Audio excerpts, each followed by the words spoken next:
that we've got a good mix representing the different stakeholder groups from intergovernmental organizations, civil society groups, who I will mention at the end of this ceremony.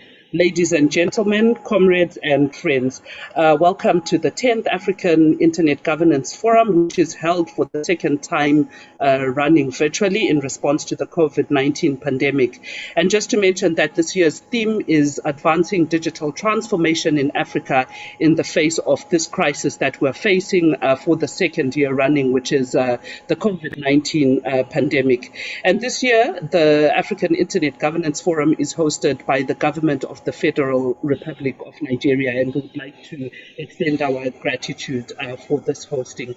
My name is Koliwe Majama. For those of you who don't know me, I'm a project coordinator with the Association for Progressive Communication, working in the African region on specific projects on the continent, but also broadly on internet governance work in general.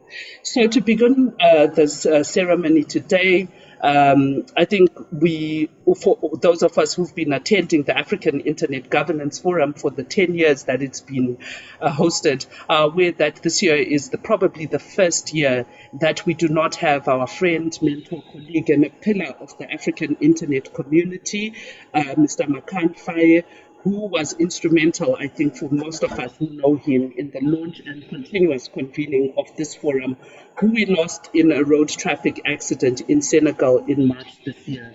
So we're going to begin today's ceremony by watching a short tribute video to him. May his soul rest in peace. Josh, over to you for the video.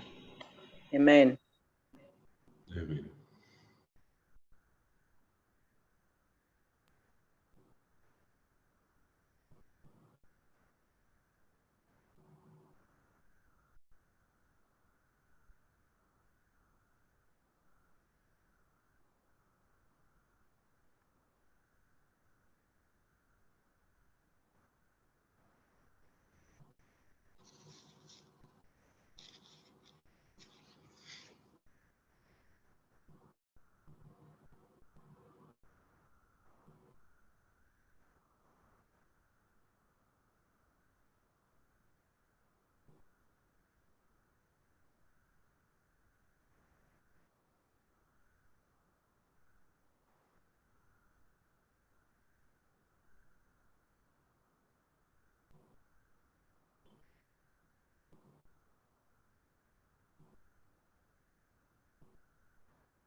To me with the video.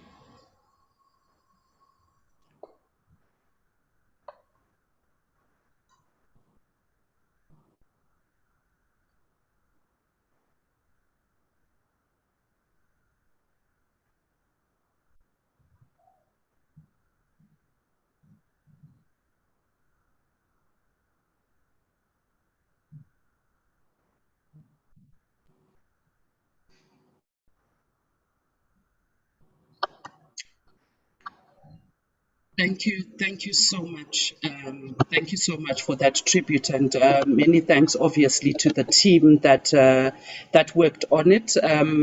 And I'm sure for most of you who knew Makan would know, and I think this was one thing that was emphasized, particularly during the memorial service that we held for him, that one of the lessons that we learned from him was, just like the persistent and resilience and giving time and effort to the African internet governance environment and space. So he's greatly missed. And also, I just thought it was important to acknowledge that even in terms of the planning of this year's African Internet Governance Forum was made so much easier because by the time that we lost him in the accident, he had compiled the report for the last IGF, which made it easier for us to continue to carry over this year's theme, which is focusing specifically on the digital transformation strategy. And it was so much easier because we had that grounding. So may his soul rest in peace. So to continue with the ceremony today, I'd like to call upon the chairperson of the Multi-Stakeholder Advisory Group, Mrs. Mary Oduma, to give us the welcoming remarks. Mary, over to you.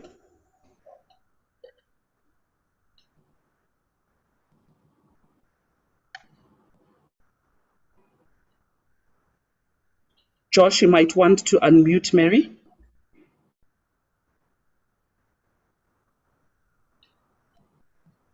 Okay.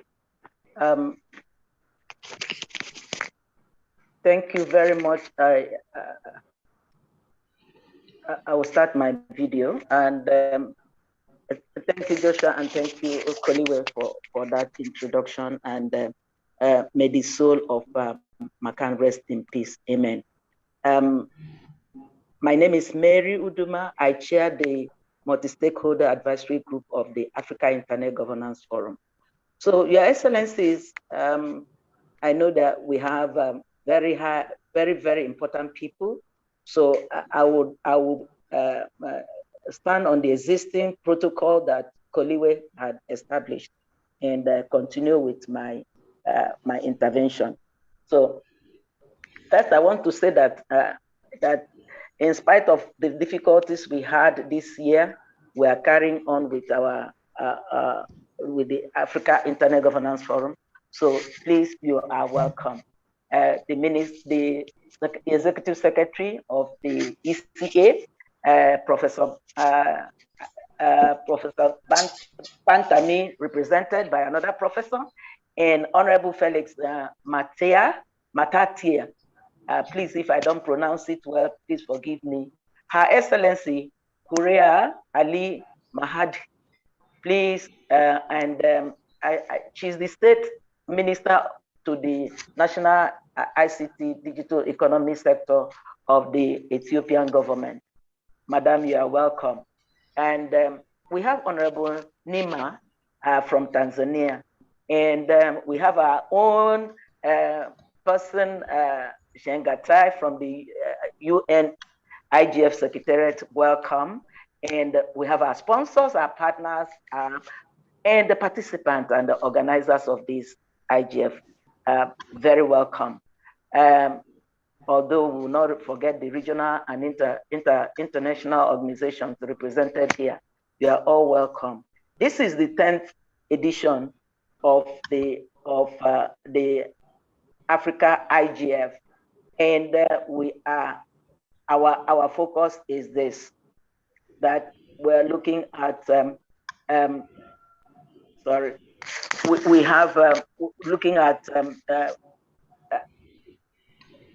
we're looking at advancing digital transformation in Africa in the face of crisis, and is holding since yesterday started and is continuing today.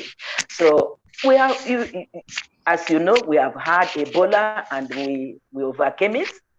We have terrorism, which we are currently fighting and dealing with. And then the COVID-19 came. It is not again saying that Africa has done better and has surpassed other continents in fighting the ugly pandemic against all the fearful predictions of picking dead bodies on the streets of Africa. It did not happen. So how we have fared using technologies in this fight will be some of the issues stakeholders in this forum will be discussing. I want to remind us that Africa is hosting the UN IGF 2022 in Ethiopia. So all hands must be on deck to ensure we showcase how far we have transformed digitally. Our youth, which constitute about 60% of us in the continent, and our tenacity in the time of crisis. Ladies and gentlemen, we have lined up workshops which happened yesterday. The sessions, they were fantastic workshops that happened yesterday. And we have the high-level panel session that will kick off as soon as this opening ceremony is over. And we have other sessions focusing on roadmap to Ethiopia, and we are inviting you to be with us tomorrow to discuss that, as well as strategies on how to make it happen and happen big for that matter. There are other sessions which are focusing on digital inclusivity. Let everybody in Africa be included, and a session on how we can protect our digital assets. Please, let's have your views. We wish to acknowledge our partners, sponsors, and collaborators. UNECA, we have Federal Republic of Nigeria through the Nigerian Communications Commission, and we have Afrinic, and we have APC, and we have ISOC. They are all our partners. And there are other people that collaborated with us, and we want to acknowledge them as well. I want to specially thank the organizing committee that pulled up this thing within short space of time, even when we had difficulties. Bravo, kudos to the organizing committee. And I want to welcome all our friends all over the world that have joined us digitally. So you are welcome. Karibu, Akwaba, No, Ndu. Please, if you can help me type, you are all welcome in your native language. That will be fine. While all of us will see it that this is what you say when you say welcome to anybody. And you are very, very welcome. Please, thank you for giving me this opportunity, and let us have a good Africa Internet Governance 2021. Thank you very much. Thank you so much for those opening remarks, Mary. And of course, yes, when you look at even the list of participants, you can see that we have a broad representation of the sub-regional groupings, and also, I believe, also having been in the organizing committee, that the mix that we have in terms of the sessions that we're going to be having running parallel are definitely rich, and are going to be looking at the way forward in terms of the reality of the COVID-19 crisis. So thank you so much for that, Mary. I'd like to call upon next Mr. Chengetai Masango, who, like Mary introduced, is with the United Nations and works very closely with the internet governance communities across the globe. He's the program and technology manager at the Internet Governance Secretariat of the United Nations. Chengetai, over to you.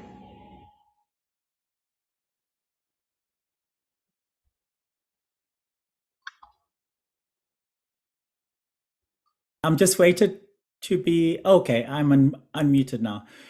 Thank you very much, Koliwe. Excellencies, distinguished delegates, ladies and gentlemen. I am honored to join you today for the 10th edition of the African Internet Governance Forum, and my sincere congratulations to the organizing committee, sponsors, stakeholders on this achievement, and wish you many more excellent meetings to come. This year's theme, Advancing Digital Transformation in Africa in the Face of Crisis, is very topical as we grapple with the fourth wave of the COVID crisis. As the Secretary General said at the IGF 2021 meeting, it is only united through means of cooperation that we can overcome these issues. The Digital Transformation Strategy for Africa for 2020 to 2023 sets out a framework for this, and the IGF Secretariat and UNDESA stand ready to work with you. Just one word also on Makan. He was very dear to us as well in the global community, and he did not just contribute to the African IGF, but also to the global IGF. And he was also quite active in our MAG meetings, etc. I just wanted to note that. And he will be missed. I am speaking today to you with very fresh impressions of the 16th annual IGF, which was concluded just last Friday.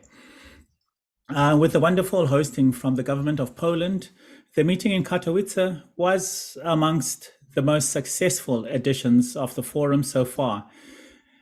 And it is a success we take with pride, given the extraordinary and unprecedented challenges that the COVID-19 brought upon all of us.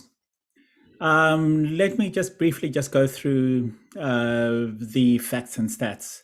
The Katowice Forum had over 10,300 registered participants from over 175 countries participating online and on-site.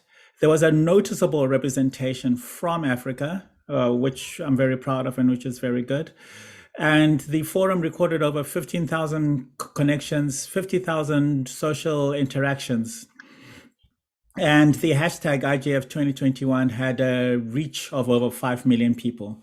There were 39 remote hubs supported and organized participation from various parts of the world, and many of them from Africa, such as hubs from Cote d'Ivoire, Democratic Republic of Congo, Ghana, Libya, Nigeria, Sudan, Tanzania, Uganda, and Zambia.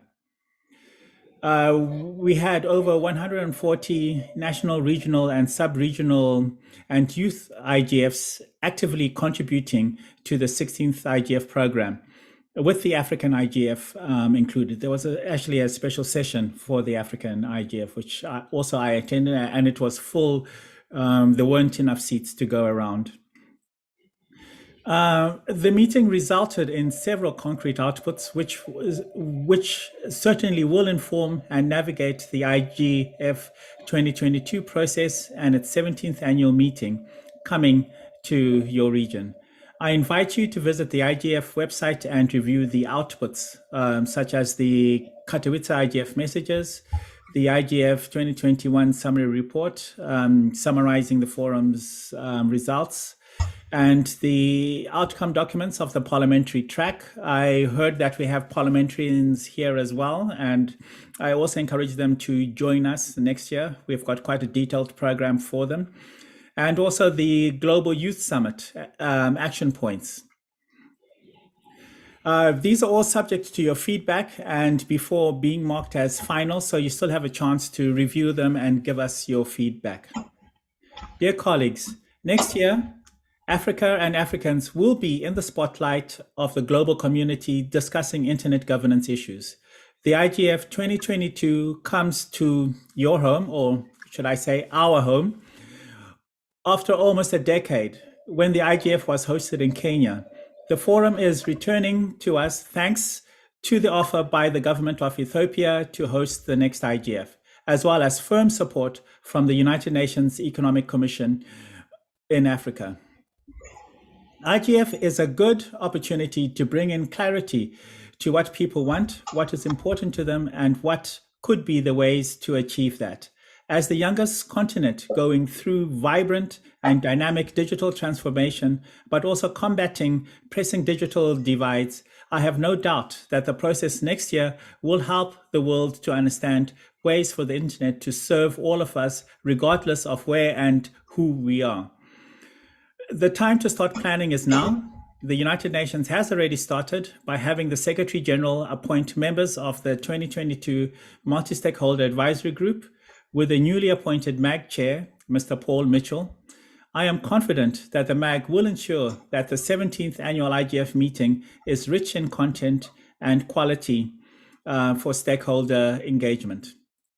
And as a people-centered process, the opportunity but also responsibility is on you to engage and to ensure that your voices contribute to shaping the IGF 2022 in Ethiopia next year.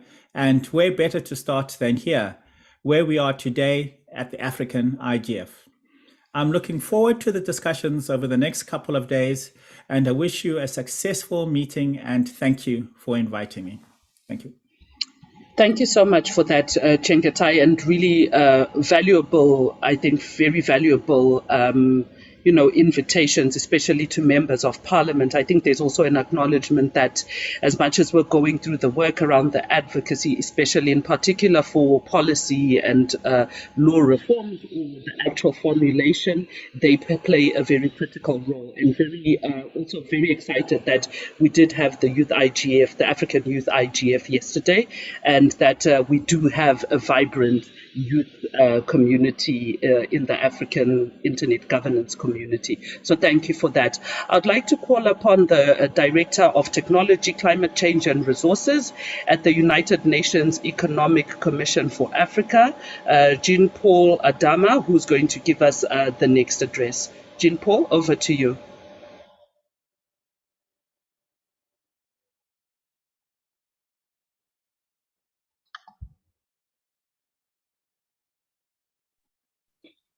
Thank you very much, moderator. Apologies for that little lag because I had to be reconnected as panelist, but it's a great pleasure for me to join you all and to say a few words on behalf of Dr. Vera Songwe, the Executive Secretary of the United Nations Economic Commission for Africa.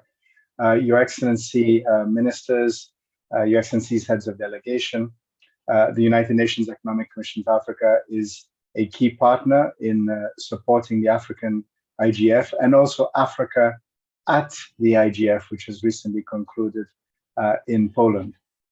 What we have seen over the last 2 years in the context of a COVID-19 world is one where Africa's development has often been put on hold while we try to respond to this pandemic. This has accelerated the calls for us to use digital transformations as a means of responding. A number of countries have done so in quite dramatic fashions. There have been more people who have had access to e-commerce. There have been African businesses that have been able to touch markets that they have not been able to touch before. The African Continental Free Trade Area has got a new sense of momentum, again, using the opportunities of digital technologies. It is evident that there is ever greater demand across the board, and this is likely to continue in the coming years in this context of a new normal. But we must also address the ability in Africa to enhance data usage and particularly lowering the costs for this data usage. There are also other concerns that we have to keep in mind when adopting digital transformations, and in particular also the need for a green recovery, a sustainable recovery, which allows African countries to contribute actively and not reactively to climate concerns, and also address the demographic shifts that are happening within Africa, with more people moving to urban centers, an increase in the number of young people, and also what this will mean for Africa's place in the world and its ability to trade with the rest of the world. And this is why Africa came up with the AU-led African Digital Transformation Strategy 2020 to 2030, of which the vision is an integrated and inclusive digital society and economy in Africa that improves the quality of life of Africa's citizens, strengthens the existing economic sector, enables its diversification and development, and ensures continental ownership, with Africa as a producer and not only a consumer in the global economy. That's a quite long-winded way of saying that digital transformations must change Africa's economic model. It must allow us to be more involved in value addition and less focused on simply extractive commodity-based exports. To this end, realizing accessible and affordable connectivity is a priority for the continent. And in the last couple of years, the continent has recorded continuous growth in most areas of ICT infrastructure access and use. It is expected that this will continue as more demand continues to rise. For instance, now there are a couple of key drivers that we can note. For instance, 88.4% of the population are within reach of a mobile cellular signal. Over 77% are now within reach of a 3G signal and 44.3% within reach of an LTE mobile broadband signal. The internet usage or access has increased from 24.8% in 2017 to 28.6% in 2019, while households with internet access at home are increasing by 0.1 percentage points in the last few years. So despite these modest gains, we must also address the gaps that exist. And perhaps one of the most persistent is the gender gap, where we can see that there is a huge divide in Africa between access that is available for men and women. The access to broadband on the continent also remains unacceptable if we are to realize true digital transformations. So key to realizing digital transformations is, of course, adequate connectivity and access via the infrastructure, which includes submarine cables, international fiber, and satellite. Overall, however, it is estimated that 45% of the continent's population is more than 10 kilometers away from fiber network infrastructure. And most African countries have mobile data baskets that are still out of reach of a large part of the population. And this is costing more than 10% of gross national income per capita. These high costs that are associated with this lack of infrastructure is one of the main areas that we must be focusing on addressing, and which also emerged particularly in the points made by young African participants at this year's IGF. Among the other areas of focus going forward are also around addressing the increasing rise of cybercrime on the African continent and the need for appropriate regulations, but also capacity building among African countries. Major issues within the African IGF that we have to deal with is the continuing digital divide, access and affordability, which remain unresolved. And we must look at this also in the context of emerging issues, but also opportunities, including big data, artificial intelligence, machine learning, blockchain. And we have to ensure that there is Africa-led research and ownership in these sectors to allow a truly African-led response to this digital divide. In order to ensure digital transformations, African countries need to harness the opportunities for a digital economy, starting with a very clear vision on how to build this digital economy at the national level, and through harmonization and implementation of policies. And these include through, for example, centers of excellence programs, which are being supported by ECA on digital ID, on digital trade, and on the digital economy more generally. This will provide additional support to member states to be able to make the most of these opportunities. As you know, the government of Ethiopia will host the next global IGF in 2022 with the support of the Economic Commission for Africa. Africa has made tremendous progress in digitalization, but we are at a point where we are at risk of seeing that progress stall, or also make, in a situation where this progress does not contribute in a meaningful way towards the achievement of the Sustainable Development Goals or Agenda 2063. We have to make sure that the internet works for everyone, that we address the digital divide, that people can access the internet affordably, and that they can also do so safely. Before concluding, I would like to therefore thank the IAGF MAG members, and of course the government of Nigeria for their commitment to make this edition of the African IGF happen, despite several challenges which have been faced. We also reiterate the Economic Commission for Africa's full commitment to support the African IGF through the Centers of Excellence. And we want to continue to support member states to achieve all of their ambitions in terms of digital transformation strategies. These are undoubtedly some of the keys for us to actually unlock sustainable development for African countries. I thank you. Thank you so much, Jean Paul, for those remarks on behalf of the Executive Secretary. And just also, I think, very interesting that you mention, and very important to note also for the delegates is, just what you've noted in terms of an increase in cybercrime, particularly as we are really stepping forward or upscaling the work around the African continental free trade area. Because what it actually means is that a lot of work needs to be done, firstly at national level, but also just in terms of the sub-regional work or the work that's done at regional economic bloc to ensure that there is a level of security and coherence in order to see the trade area as a lived reality for the continent. So thank you so much for that. I'd like to call upon Her Excellency Huria Ali, who is Ethiopia's State Minister for the Ministry of Innovation and Technology, for her remarks. Over to you, Your Excellency.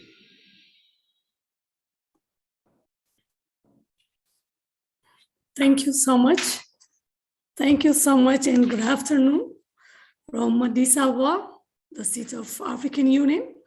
Excellencies, distinguished guests and participants, it's a great pleasure to address you all at this important African forum.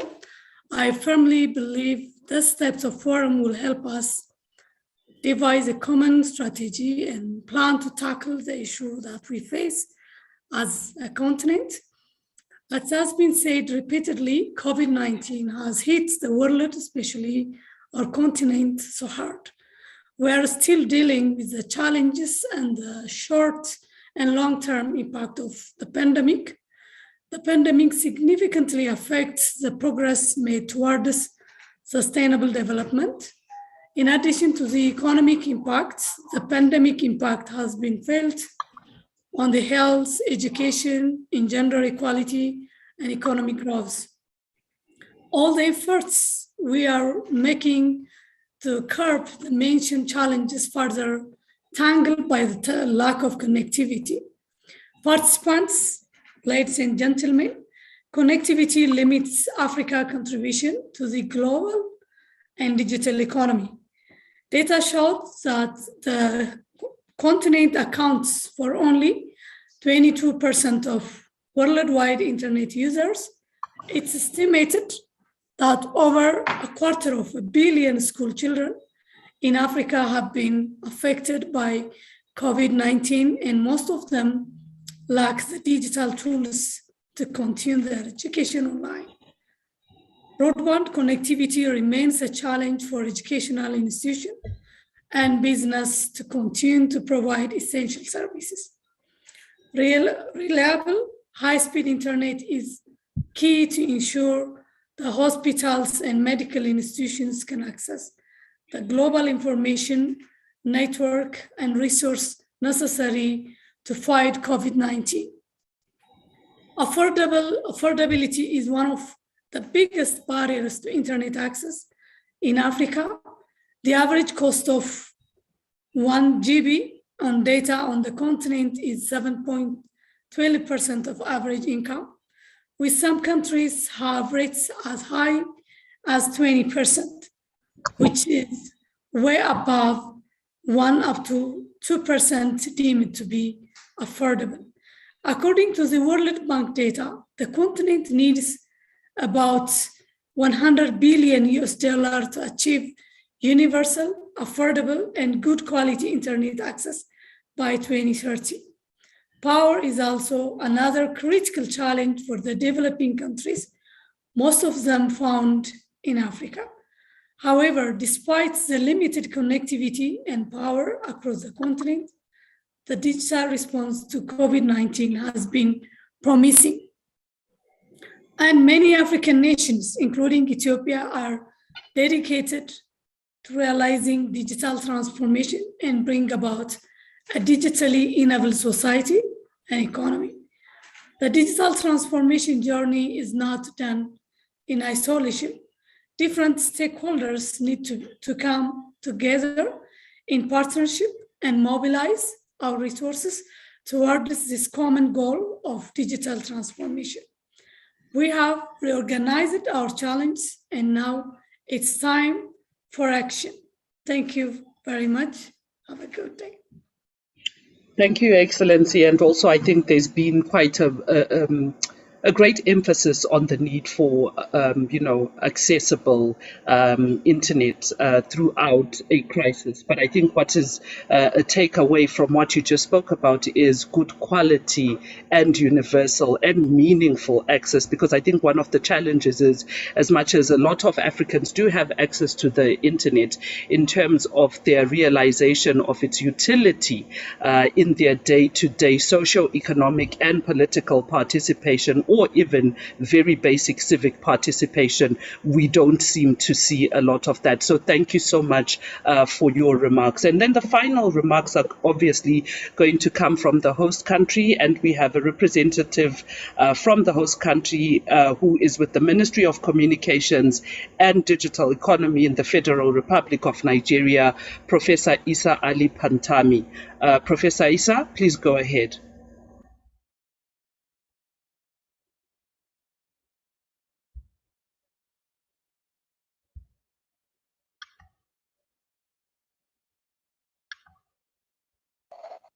Joshua, can you please unmute him?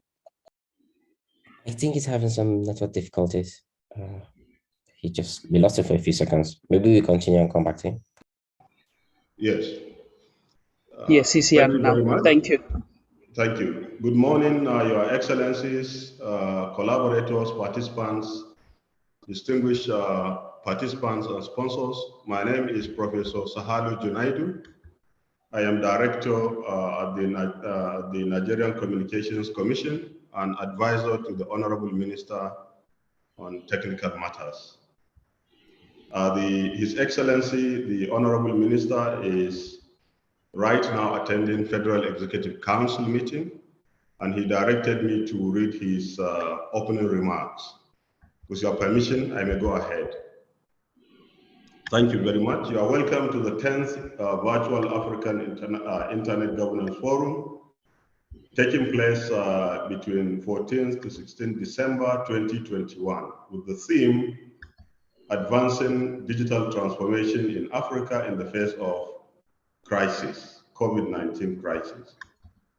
The thematic sessions are aligned to the foundational areas outlined in the Digital Transformation Strategy for Africa 2020-2030, whose main objectives are: 1, to harness digital technologies and innovation to transform societies and economies, to promote Africa's integration, to generate inclusive economic growth, to stimulate job creation, to break digital divide, and to eradicate poverty for the continent's socio-economic development. The digital transformation strategy for Africa is based on key foundational pillars, which are enabling environment, policy regulation, digital infrastructure, digital skills and human capacity, digital innovation and entrepreneurship, and critical sectors of digital industry, digital trade and financial services, digital government, digital education, digital health, and digital agriculture. These are to drive the digital transformation and across themes like digital content and applications, digital ID, emerging technology, cybersecurity, privacy and personal data protection, and research and development to support the digital ecosystem. According to the International Finance Corporation, IFC World Bank, the internet users in sub-Saharan Africa is 22% of the global population, which is the least compared to the other regions of the world.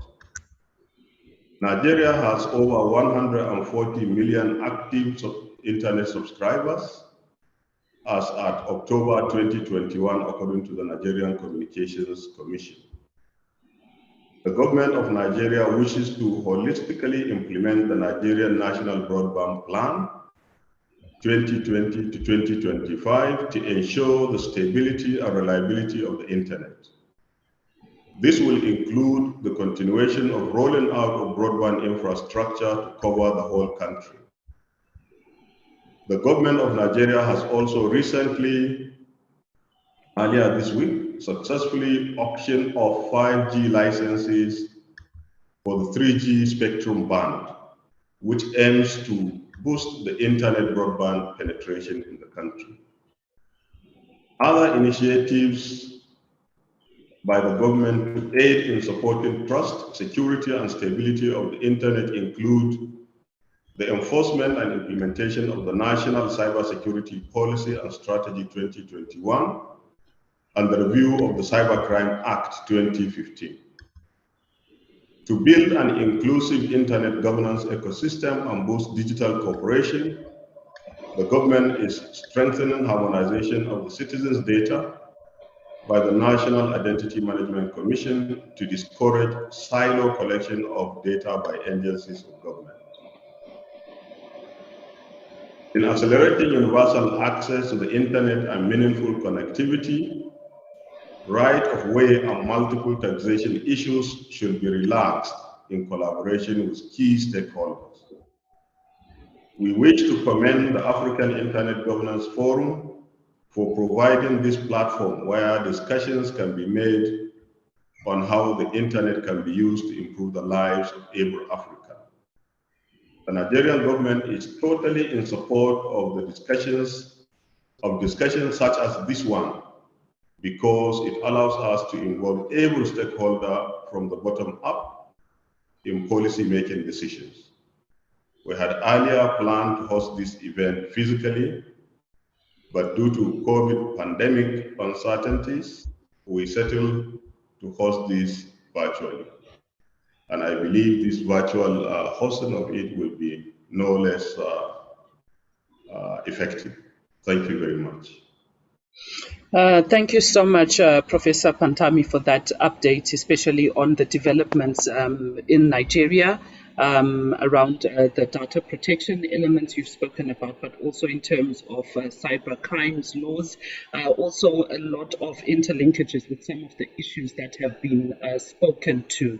I just want to also acknowledge that there was a comment that was posted in the question and answer channel, which is really more of a comment to do with the fact that while a number of speakers have spoken to the issue of limited connectivity, there is a lot or a number of concerns around digital literacy in respect of especially the extent to which digital literacy would actually feed into productivity and also the digital economy on the continent. So thank you so much for that, and also just emphasis that this should probably be a focus for the youth.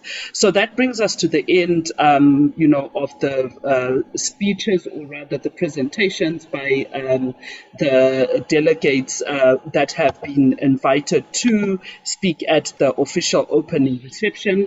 Just to also emphasize and extend gratitude on behalf of the multi-stakeholder advisory group, as has been given by the chairperson of the group, Mary Uduma, to the sponsors and partners of the African IGF that include the Internet Governance Forum Support Association, the Nigerian government who are hosting, UNECA, the Association for Progressive Communication, ICANN, ISOC, and Afrinic. If there would be any of the other sponsors that I would have omitted, my apologies, but you will interact with them as you go directly on the FIGF website. So it is also my honor in closing this ceremony to call upon the next moderator, who will be taking us through the moderation of the high-level panel that will be focusing or have speakers speaking to the advancement of digital transformation in Africa in the face of COVID-19. I'd like to call upon Mr. Dawit Bekele from the Internet Society. Thank you, everyone. Thank you. Thank you. Thank you, Kolowe. Thank you, Kolowe. Good morning, good afternoon. Welcome to this high-level panel on advancing digital transformation in the face of the crisis. I am David Bekkele, Regional Vice President for Africa for Internet Society, and I have the honor and privilege to moderate this session that has distinguished panelists from around Africa.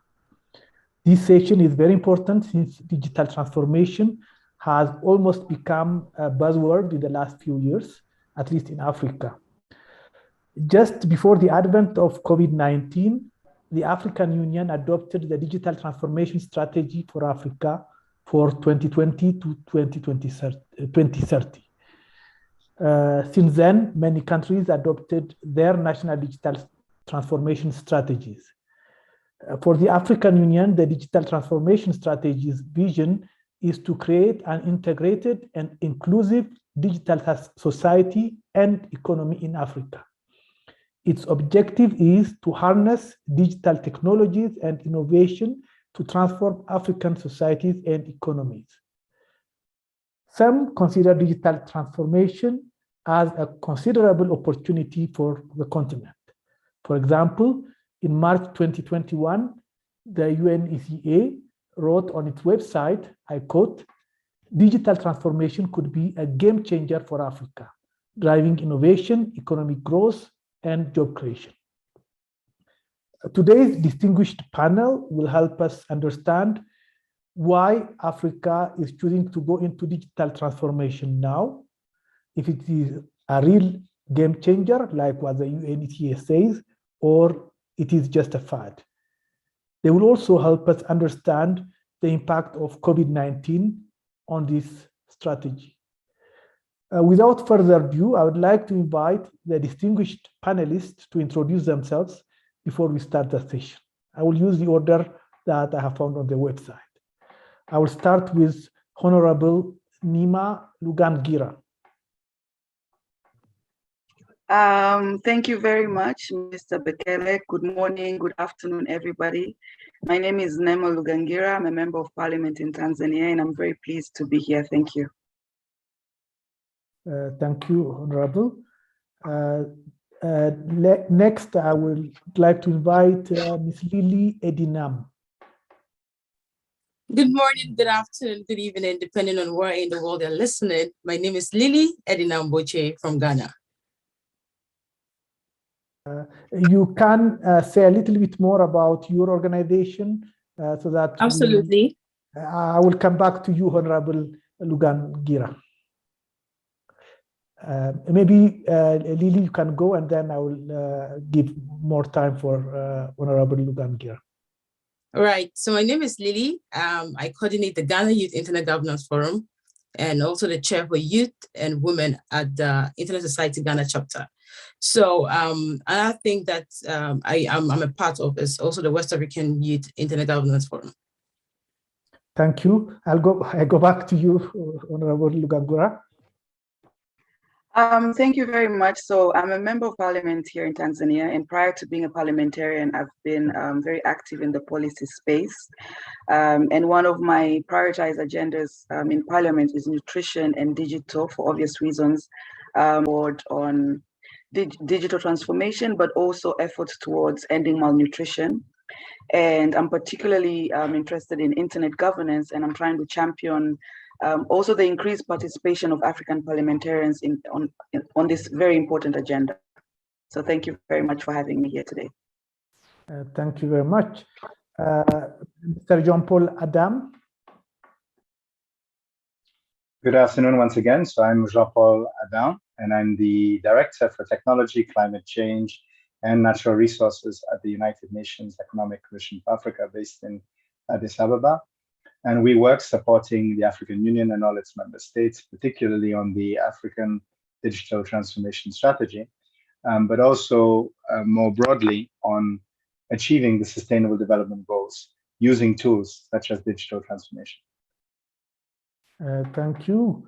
Last but not least, I would like to invite Professor Clement Didono. Sorry, Clement.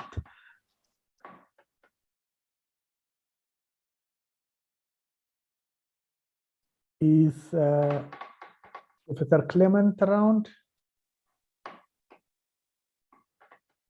I think he's not here. He will introduce himself when he'll come back. So let me start with the first question. Why digital transformation in Africa now? Is it a realistic ambition or just another dream? Honorable Lugangira, would you like to start? Thank you. Basically, I think it's very important with the way in which the world is developing. It's very important for Africa to prioritize and to ensure that we create an enabling environment for digital transformation. And I'll just touch on a few areas. For example, if I talk about agricultural sector, you know, the digital tools that Africa can use towards first increasing the yield of its agricultural produce, it's enormous. But when we talk about also digital tools to reduce the impact of climate change, digital tools for, I'll give an example, like Tanzania is a huge country, and sometimes smallholder farmers getting access to extension services is difficult due to the, you know, how large the country is. But with digital tools, it is then it can be possible for smallholder farmers to get access to such extension services through, you know, the digital transformation. But also, you know, when we look at the access to market, you know, right now with the Africa Free Trade, a smallholder farmer can be in Tanzania, but can get customers in Ethiopia, in Nigeria, wherever. Like the possibilities are limitless. So on that front, on the agriculture sector, it's very important to look at the digital transformation. But also when you come to the health sector, it is also equally important. But one has to also realize that even within Africa, the development of different countries is not the same. So perhaps a one-size-fits-all might not be easy. You know, if I take, for example, South Africa and Tanzania, or you know, just to look at the advancement in terms of even technology, let's say in South Africa, even SMEs in South Africa and SMEs in Tanzania is different. So even when we have, you know, the African digital transformation strategies, it's also important for countries to be supported on how to domesticate it and make it relevant to the local context. But also, we still have a huge challenge of connectivity. You know, much as we're talking about digital transformation, we must ensure that people have access to the different, to the mobile connectivity, the digital tools that are available. But one of the biggest challenges is access to electricity. You know, oftentimes when we look at digital transformation, it's important to also merge it and align it to the access of electricity. Still, a lot of parts in the rural do not have access to electricity. So even if you have mobile connectivity there, you know, but if people don't have electricity, then, you know, you don't get the inclusivity, or you're not able to bridge the digital gap that is existing. And another crucial thing is, oftentimes I'm seeing a lot of digital transformative initiatives happening in the urban cities, but not so much effort also in the rural, in the rural areas. So within African countries, there is that existing digital divide, but we're also creating another layer of digital divide between urban and rural. So one of the things that I've noted here, after noting that risk, you know, we're faced now with the risk of further leaving the rural behind, whereas, you know, the rural has the most potential, also to transform the economy. Because if we look at the agriculture, most of the food system starts from the rural. If we look at, even when we're talking about education development, we're talking about most people are schooled in the rural. So it's also very important to ensure that much as we're making these efforts, we don't leave the rural behind. And personally, that has led my interests in establishing a hub in Kagera region in Tanzania, which is a peripheral region, to ensure that we also bridge this rural digital divide. But on top of that, On top of that, we are then faced with, okay, one, there is electricity. We have access to mobile connectivity. We own the mobile phones, but then we don't know how to use the mobile phones. A lot of people merely use smartphones for WhatsApp, and making calls. But most people do not know that a mobile phone can be your office, can enable you to generate income. So there is a huge need, all of these efforts to go hand in hand with the digital literacy, digital skills efforts. To sum up, because I don't want people to start saying, politicians, you give them the space first, they finish everybody's time. So to sum up, I think it's very important that Africa takes a lead in this digital transformation. But everything that we discuss, if at all it is to be implemented, if at all it is to be sustainable, then we must make strategic efforts of bringing policymakers, legislators to the table. We must make strategic efforts to empower policymakers and legislators to understand what are the dynamics of this digital transformation, what policies are needed, what reforms are needed. Because I myself, as a legislator, if I'm not well informed on an agenda, I could easily, reject a motion just because I don't have the right understanding. Or I could easily, support a motion that perhaps could end up being detrimental to the digital sector development because I don't have I'm not well informed. And so far I've seen in a lot of these capacity building efforts, we tend to leave behind parliamentarians, while parliamentarians are key to this, because whatever policy that will be developed, whatever strategy that will be developed, at the end of the day, we as parliamentarians have a critical role to play in making sure, we are able to create that enabling environment for the digital sector to thrive in our African countries. And to sum up until now, the internet, the digital sector, digital economy has somewhat been unregulated for so long. Now, the big question is, as we are getting into Africa championing digital transformation, should this sector be regulated? There are things like digital service tax. I saw that very recently, OECD came up with a mechanism to enable to enable countries to gain digital service tax. But on that OECD list, there's a lot of African countries that have not signed up. Why is it the case? Is it that we're not well informed? So there are lots of issues on that front. But allow me to end here, and I will carry on later on when I get another opportunity. Thank you. Thank you, Honorable. I think you raised very important issues, even though it brings a lot of opportunities. I think you rightly said it requires the implication of everyone to make it happen. Otherwise, we might create another gap that can be dangerous for our society. I see Professor Issa Ali, who has a hand up.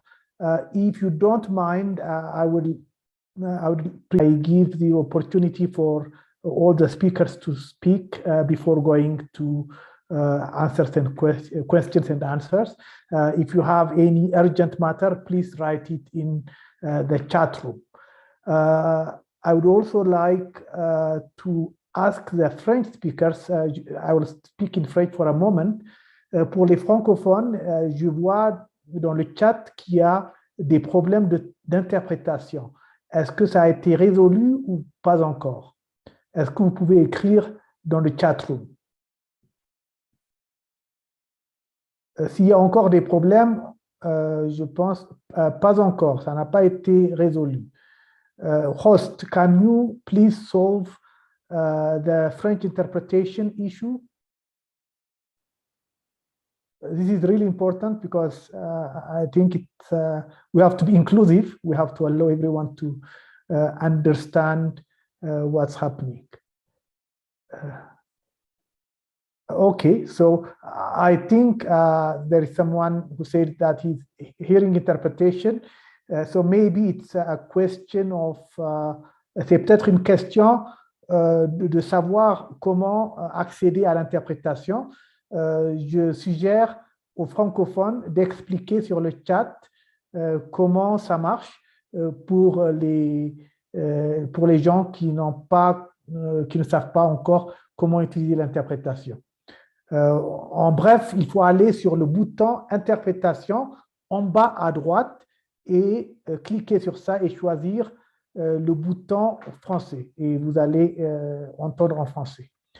I see Professor Clement Didonu here, so I think I will give him the opportunity 1 minute to introduce himself as well as where he works, etc. Yes, good morning, Dr. Bekere, and to everybody from Accra. It's a pleasure to be part of the Internet Governance Forum process again. My name is Clement Didonu. I'm from Ghana, and I work at the Accra Institute of Technology. I'm the president. I've been involved in the Internet Governance Forum process since WSIS, and I'm delighted to be here again to be part of moving the agenda forward. Thank you. Thank you, Clement. Next, I would like to ask, maybe I see here Jean-Paul, would you answer to the question asked to Honorable Lugangira, why digital transformation now? Is it really realistic or is just a dream that will not be implemented? Well, I would say it's an imperative, but we must be, and the question about whether it's realistic will depend on the facilitating actions that government take, because obviously it will not happen on its own. But it is something which I would say is nonetheless, it is possible and it is within the realm of the achievable. If we look at what has happened with mobile phones on the continent, that connectivity which happened so fast was linked to, I would say, the convergence of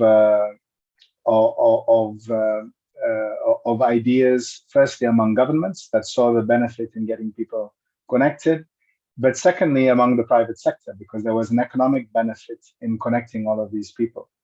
And I think around the wider digital transformation that we need to find that alignment as well of priorities, the alignment between governments and the private sector, so that governments can better deliver services and support to the population using digital infrastructure. And the private sector can also grow and can see further development of the economic opportunity that is intrinsic with the digital transformation. The challenge, of course, in resource in countries where resources are very scarce, where there is a challenge of fiscal space, is that the upfront investment can often be quite substantial. It is important to recognize in those circumstances that where governments do have capacity through their regulatory frameworks to really facilitate investment. So you can, with the right regulatory environment, you can really incentivize investment that will come from the private sector, for example. And this is one of the pillars of the African Union digital transformation strategy, which is to really underpin the right balance of regulation, which can allow the private sector to invest. But the government has to have the right regulation to ensure that investment simply does not create opportunities for the few, but it creates opportunities for everyone. And that it looks at access to the internet as one of the precisely one of those elements, like electricity, is that you need it to allow people to make use of other development opportunities. I mean, let's look at if we take an example, a practical example of the agricultural sector. The agricultural sector can be one of the main drivers of development across the continent, in particular using the African Continental Free Trade Area. And we can see that the growing demand within Africa, as well as the growing demand across the world, means that there is a huge scope for increasing the amount of employment, increasing the amount of investment, and increasing the overall amount of wealth that is being created in that sector. But if we do agriculture in the same way that we have always done before, we will not achieve what we want to achieve, because you will have you will not have much value addition. There will be limited technological inputs into the sector, and ultimately, the people who are actually producing food will not earn as much income as we would like them to do so, and though that income will consequently also not be spread in their communities. So what we would like to see is a new approach, for example, to economic drivers like agriculture, and looking at the ways in which digital transformations can truly accelerate the investment in those sectors. There are some practical examples that we've seen in different countries where people have set up online platforms that better connect rural farmers, for example, to markets. And there's an example that I saw recently in Kenya where this meant that farmers could produce more specifically for markets. They were more likely to have a guaranteed buyer for their product. They could also more easily access payments using digital payment platforms, including those linked to mobile phones. So there is a whole opportunity to transform existing sectors where we are already invested, and which can be drivers of the new economic model that we need to see in Africa.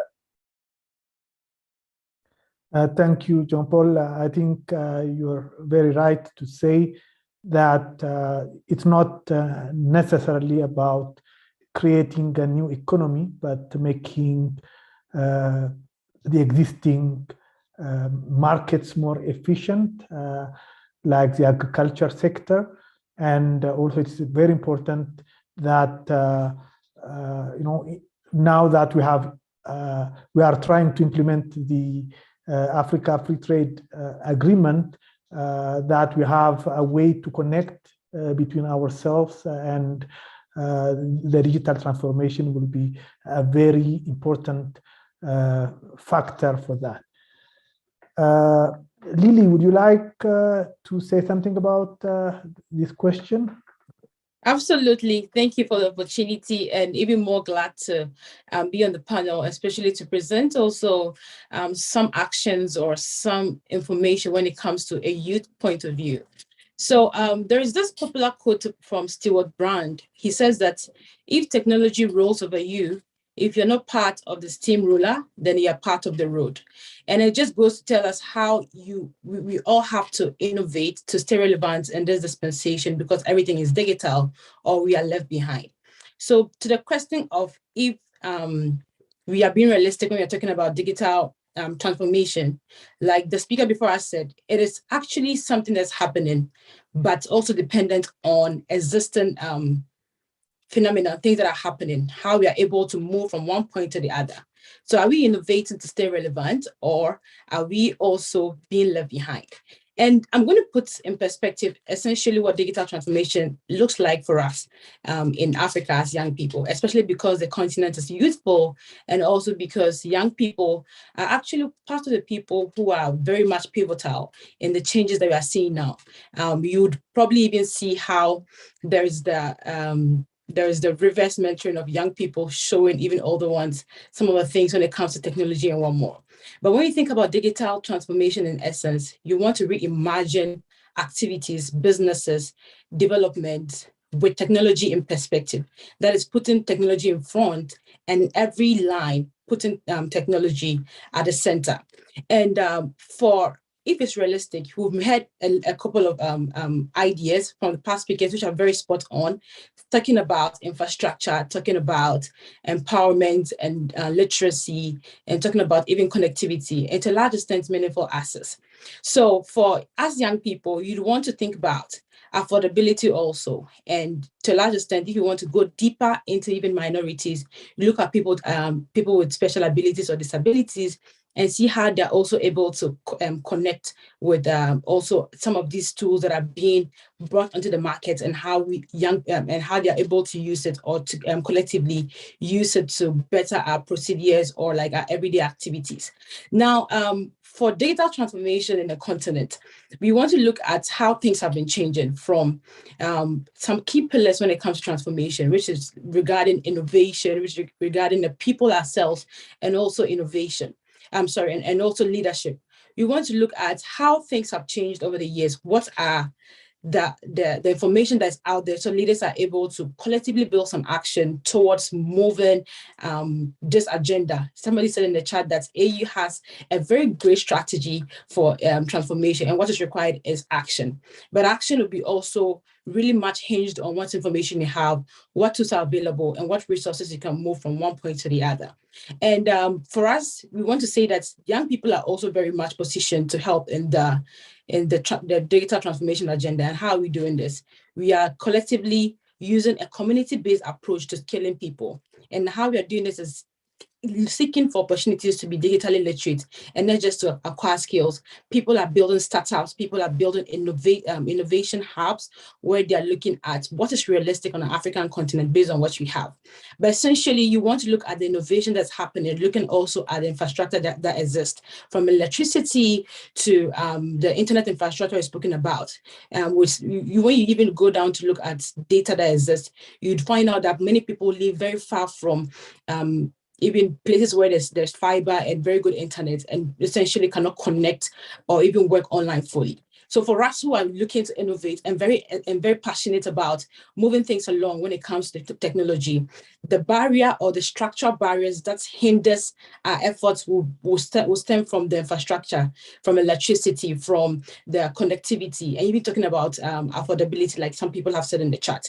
And that's because for a young person, you may probably be maybe leaving school, or probably just like finding your feet in your job. And so having to pay so much for data and to be able to learn and innovate online will be something that will be very burdensome for you.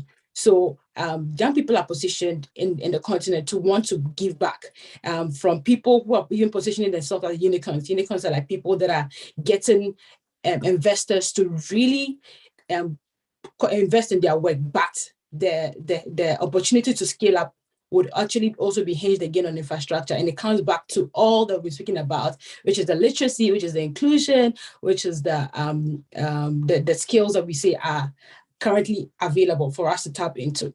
So I want to end on the note that the role of everybody in data transformation is not to probably jump onto the bandwagon and probably want to do something. There's some people who have to be maybe the researchers, people who have to be part of looking at things that are happening on the ground and measuring its impact. We may be fast to adapt some of the changing technologies like in the world when we talk about automation, to jump on it essentially, but we have to be realistic in doing so.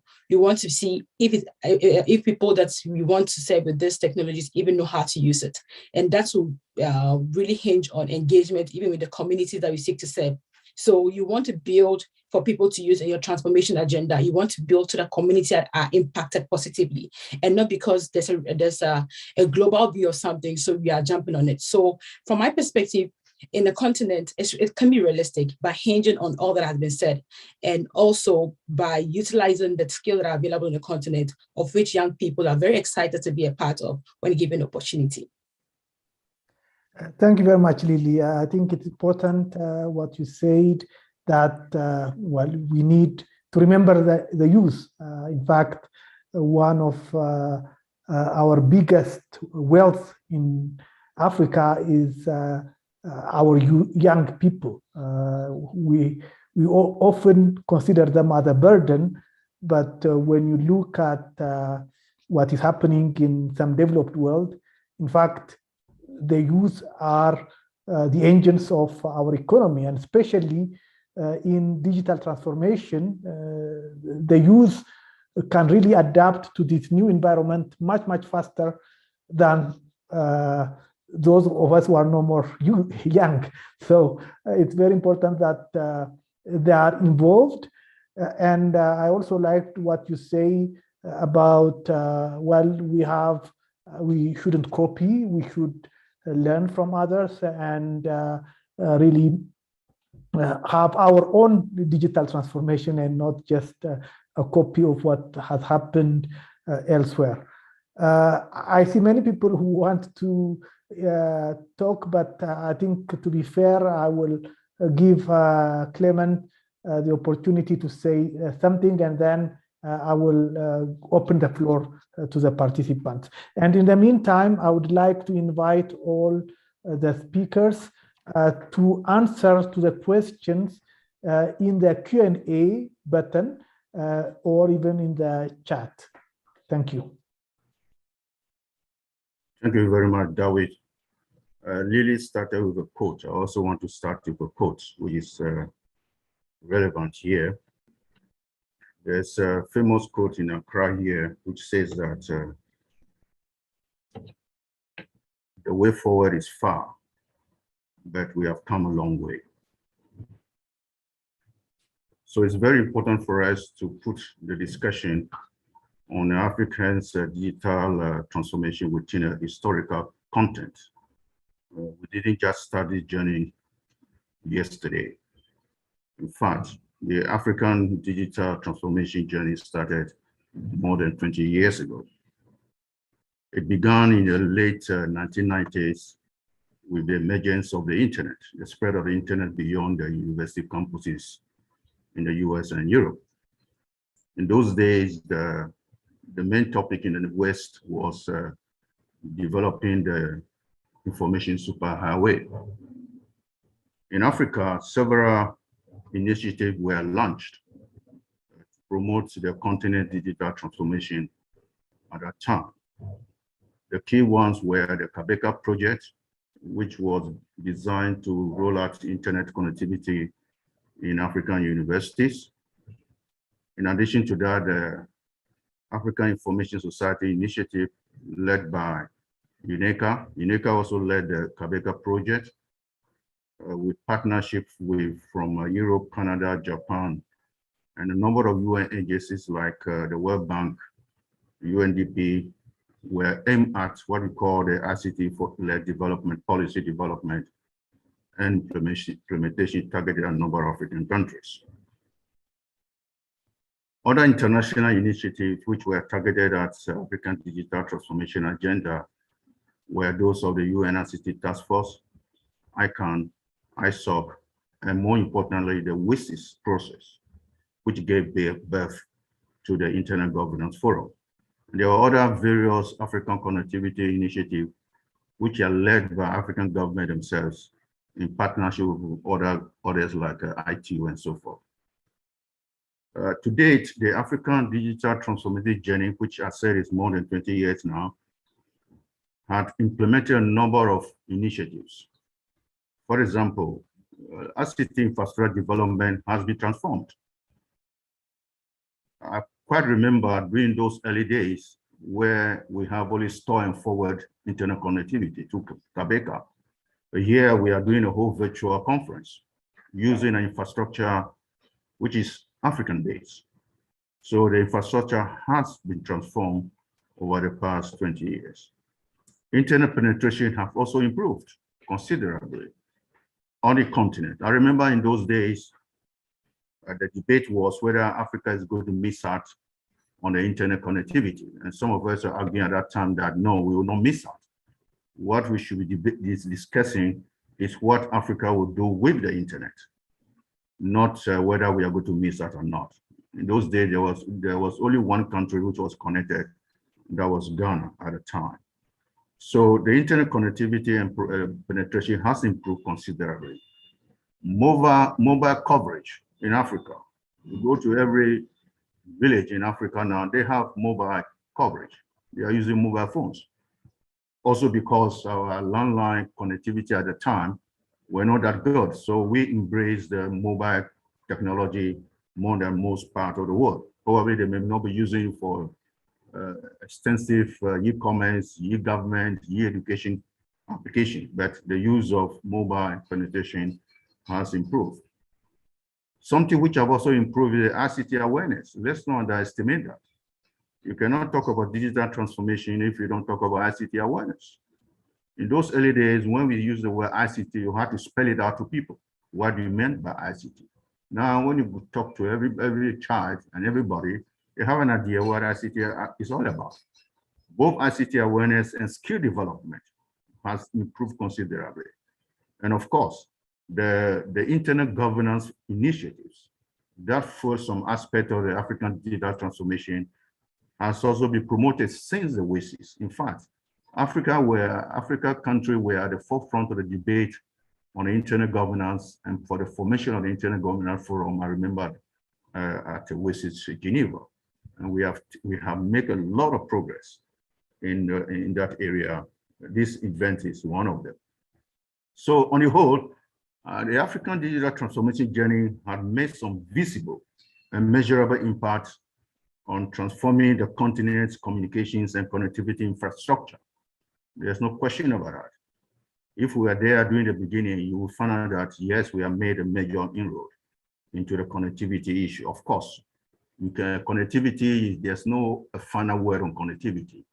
This morning I was listening to BBC, where Meta, the parent company of Facebook, is setting up a data center in Netherlands, a huge one. That is infrastructure development. So nobody stopped infrastructure development in this age of technology era. So we have made some inroads, but of course some more work needs to be done. Some attempts have also been made in promoting e-commerce. Kenya is a critical example. Ghana is another example. South Africa is another example. And of course, new government is also heavily promoted on the continent. And more importantly, e-education and so forth and so forth. So Africa countries like those in other parts of the world are operating in what we may call a technology era, which is dominated by rapidly advancing ICT infrastructure development, as well as the development and the rollout of advanced digital systems and solutions. That is following the digital transformation economies and societies in both the developed and developed world. I won't say that Africa is in the top league, but taking where we came from, I think we have made a lot of inroad. So I can say that, and I want to believe that African digital transformation cannot and should not be expected to be an event. It is a process which we began 20 years ago. It is ongoing. In other words, it's work in progress. On the issue of policies, regulatory regimes to facilitate that process, I think we are aware that we have done a lot of work in that area. What we need to look at is to see how best to put in place country-specific initiatives, not continental initiatives, country-specific initiatives to implement the framework, the policies, the plans that we have developed over the years in order to continuously advance the African digital transformation. We are on the road. We may be a bit slow, but we come a long way. What we need to do is to see how best to chart our way forward, just like the others are doing that, since it's an advancing area. Thank you very much. Thank you, Clement. It's really important to remember that we are not starting from scratch and that, in fact, we have gone a long way. And I know that, Clement, you were there on that long way, as well as others here in this call. It was not an easy road, but I think we have made a lot of progress. When you think of what it was 20 years ago, yesterday I was mentioning in another panel, if you consider international bandwidth, in just 11 years, it has been multiplied by 150 in Africa. Internet penetration, 15 years ago, it was less than 1%, I think. Today, it's 30%. We complain about the 30%, but we have to remember where we started. So it's really important to remember, especially for the young people like Lily, that it took a lot of work to reach this point, and I think it's much easier. The future is much easier because I think most of the challenges have been solved by the previous generation. Now I will open the floor for the questions from the participants.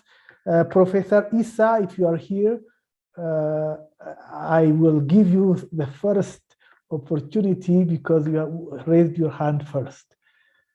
Are you still willing to ask or comment? Professor Issa? If not, there is another person who has his hand up.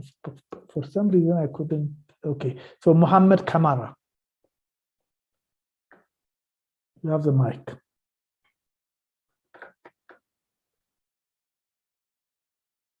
Can you unmute yourself, or should we unmute? I don't know how it works.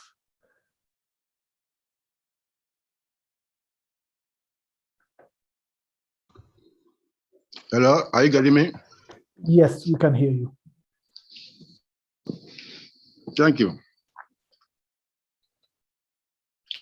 The digital transformation in Africa is concern for everybody, which of course we have to develop a strategy to see how best Africa can be successful. But we have to look at certain things, especially when we have the universal asset fund. In Africa, we realize that most of the universal asset fund have been underutilized, have been politicized. Until the universal asset fund can get away from politicians and be properly utilized, the essence of that fund is to connect rural areas and also make sure that disabled people benefit from the universal asset fund. And be used where connectivity don't reach, use the fund to reach the connectivity in our area. But you observe that most African countries, if you look at the universal asset fund, have been managed and been managed properly. So that aspect, which is the first strategy, how best universal asset fund can be managed properly, that can, especially for the rural area. Because talk about COVID-19 issue.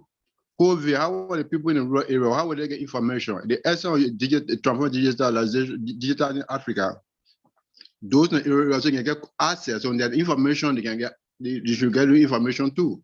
But how will this happen? The farmer in the rural area, how will they get information? If the universal asset is not properly utilized. Most African countries, you look at the fund universal asset, they put and they do not, I mean, they several provide putting the money there, but government not utilizing it properly. I think we've got a different strategy how government around the world can do that. Maybe another aspect of the universal asset fund is there too. We have a fiber now in Africa.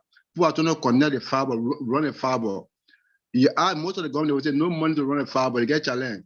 But you get universal asset sending down there, underutilized. We can connect the universal asset fund with the fiber, rolling on the fiber. It will also help in that direction. That's some of the strategy you're going to put in place and also make this awareness could be done. So all African countries can buy this idea to see how big we can make proper use of universal asset fund. The digital transformation in Africa will be easy. Thank you. Thank you. I think your comment is very important. We need to make sure that everybody is included in this digital transformation. Honorable Lugangira mentioned that earlier, and yeah, we have to make sure that the strategies that we have designed for this inclusion, like the universal access funds, are used properly and reach their objectives. Toko Mia, please make sure that you have your questions very concise, so that we have the possibility to to invite more people to ask questions.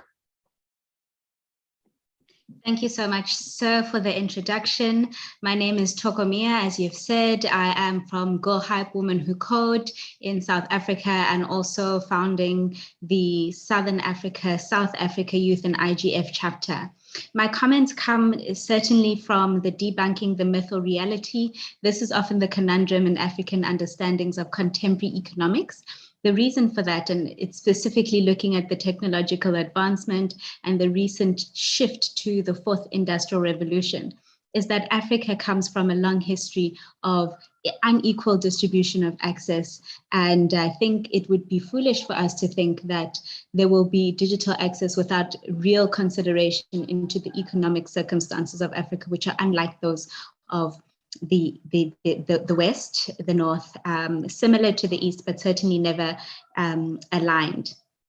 And I think I'm coming from a relatively new history, as Dr. Clement mentioned earlier, but looking at the digital transformation, there is certainly a need for Africa to look at both the people aspect as well as the technology aspect, because on our continent, and I can certainly say in South Africa perspectives, there's a situation where we have to account for both the people as well as for the digital transformation and understanding the relevance of modern digital technologies and looking at the digital transformation as well as how that is going to operate. So myth or reality, I certainly would say that there is a need for an understanding of both the people aspect and the technology aspect. And I work very hard to ensure that all peoples are included in this agenda, from youth, from children, gender parameters, and the disabled and people in rural areas as well. Thank you. Thank you very much for these very important comments. I completely agree that the digital transformation should be people-centered. Unfortunately, in the past, most of what we did, at least in the beginning, was technology-centered, and we really wanted to have, the best technologies and so on, and we often forgot the people. But at the end, it has to benefit the people. It has to make sure that it solves people's problems and not bring new problems, because as many of you said, when we create a divide, we are creating new problems rather than solving the problems that we wanted to solve. I see that Clement, you have your hand up. Thanks, David. I quite like the last presentation comments. It's very, very interesting for us to abandon the issue. Yes, she's correct that the digital transformation has what we call the hard component, which is our infrastructure, and the soft component, which are the human resource and the systems, the services, the provision of those services. There's no point having a comprehensive mobile coverage if those mobile devices, which are actually virtually computers in people's hands. I think everybody will have access to the smartphone now, basically is connected to the internet. So there's no issue of talking about internet connectivity anymore as a measure of the level of digital transformation in any continent. I think the issue for us for a long time is the use of those technologies in order to transform our economies. That's a point I made earlier, that during the very beginning, the debate was whether Africa is going to miss out on the technologies. In that time, it was the internet technologies. And the argument we put forward is that I don't think we are going to miss out. We are going to get there. Probably slow, but the issue is, what are we going to use the technology for? To transform our education, to transform our health system, to transform our economy, to transform our commerce, and to transform government services. That is the area that we have not done very well.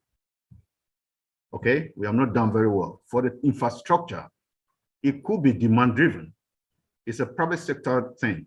If the demand is there, If you have your e-commerce services, your e-government services, e-education services, people using the internet, the technologies for commerce and business, that will be demand driven.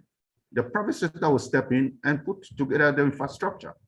So I really think the point you made is very, very important. Getting on to the fourth industrial revolution, which we are a little bit behind anyway, because we still have a lot of backlog in the area of the production of the services. Production of the services using the technologies and the people to produce those services. We are a little bit behind in terms of the third industrial revolution.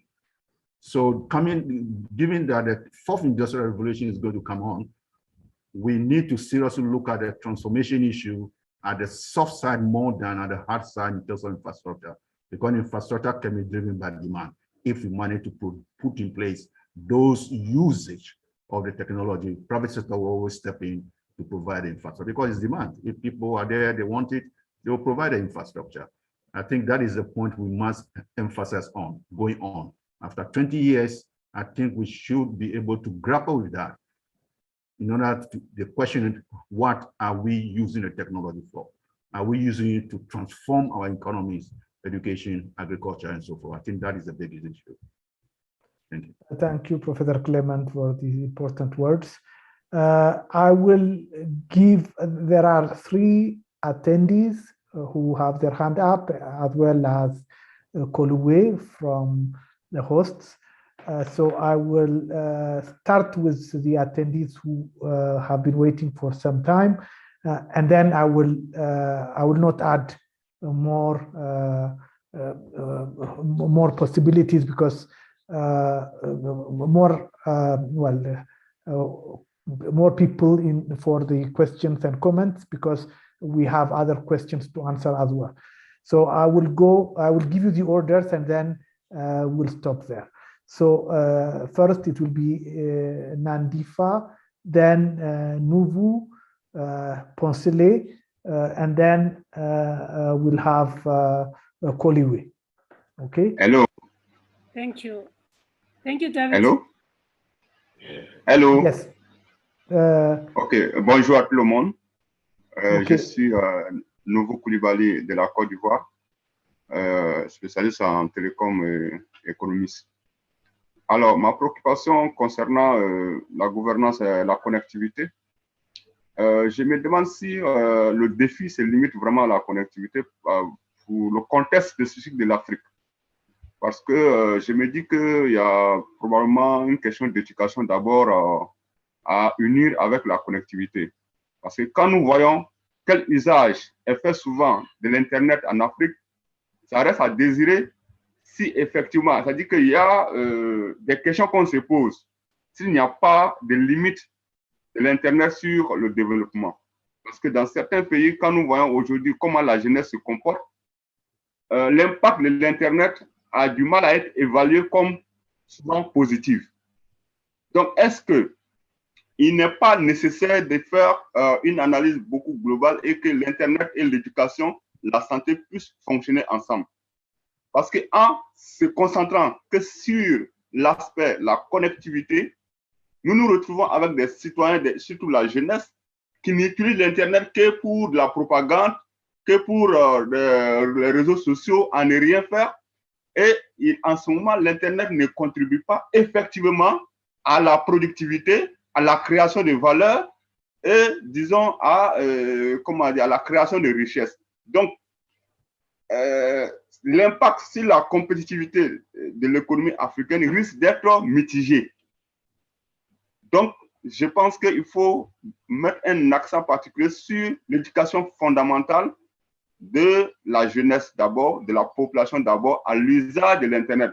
Parce que, effectivement, pour l'investisseur, il a une rentabilité sur sa connexion Internet. Mais qu'en fait l'Africain lambda de l'Internet pour que ça apporte effectivement quelque chose à l'économie africaine? Je veux que cette question soit vraiment une préoccupation dans nos assises sur la gouvernance de l'Internet. Merci à vous. Merci, Nouveau. Vous avez tout à fait raison. il faut non seulement bâtir l'infrastructure, mais il faut aussi nous assurer que cette infrastructure sert à améliorer l'usage, etc. Et cela doit se faire effectivement par des changements qu'on fait au niveau de la société. Merci beaucoup.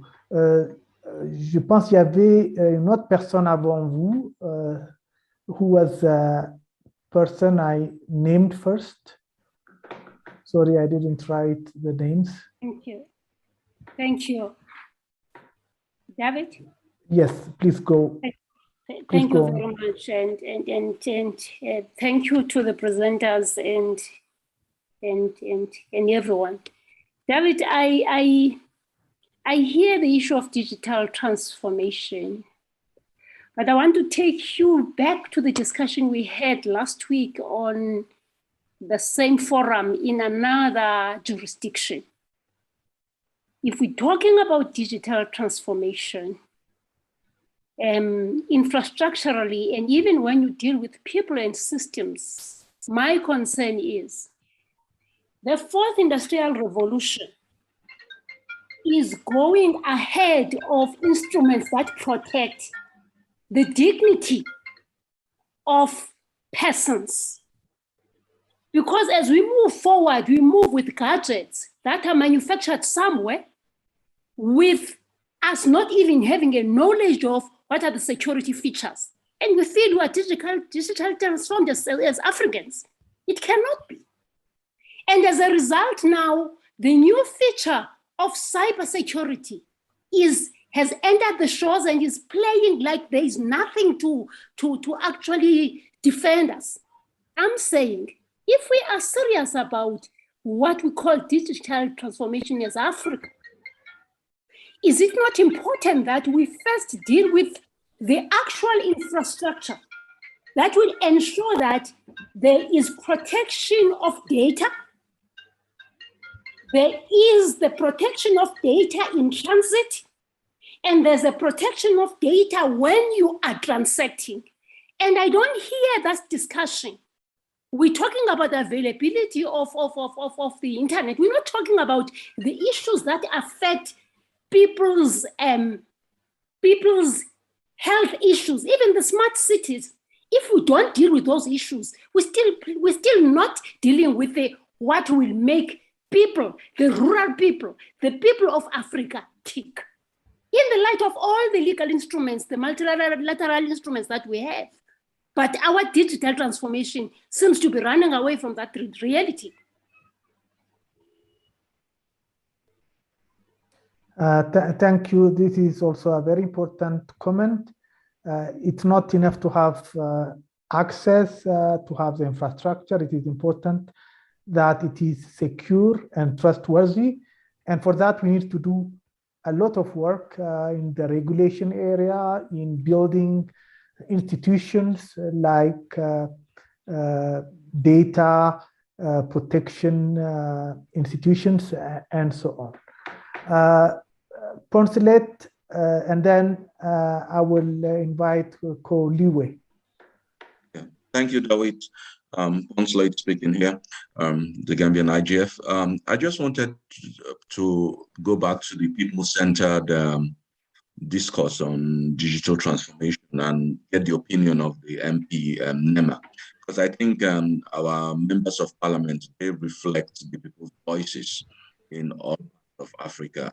We are now getting them in recent times more engaged within this.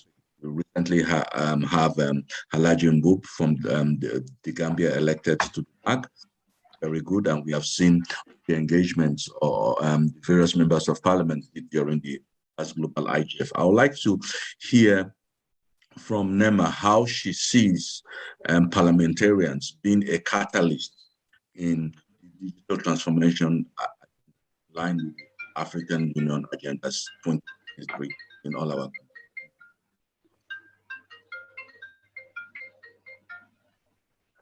Sorry, I couldn't hear well.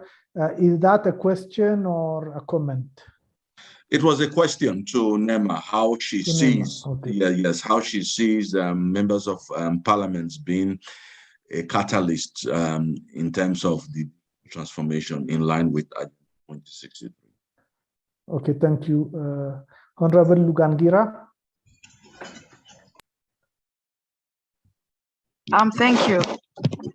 I know I'll talk a little bit more about this later on, but on the offset, first of all, thank you very much for this very important question. What I can say is that first, there is a need for us as Africans and the international community to ensure that whenever we are having these discussions in relation to the digital transformation, we try our best to include parliamentarians. However, it's very important for us to strategically sieve through and be able to come up with a group of parliamentarians who are able and willing to champion this agenda from the African context. Secondly, in order for us to play that catalyst role, we too also need to be empowered.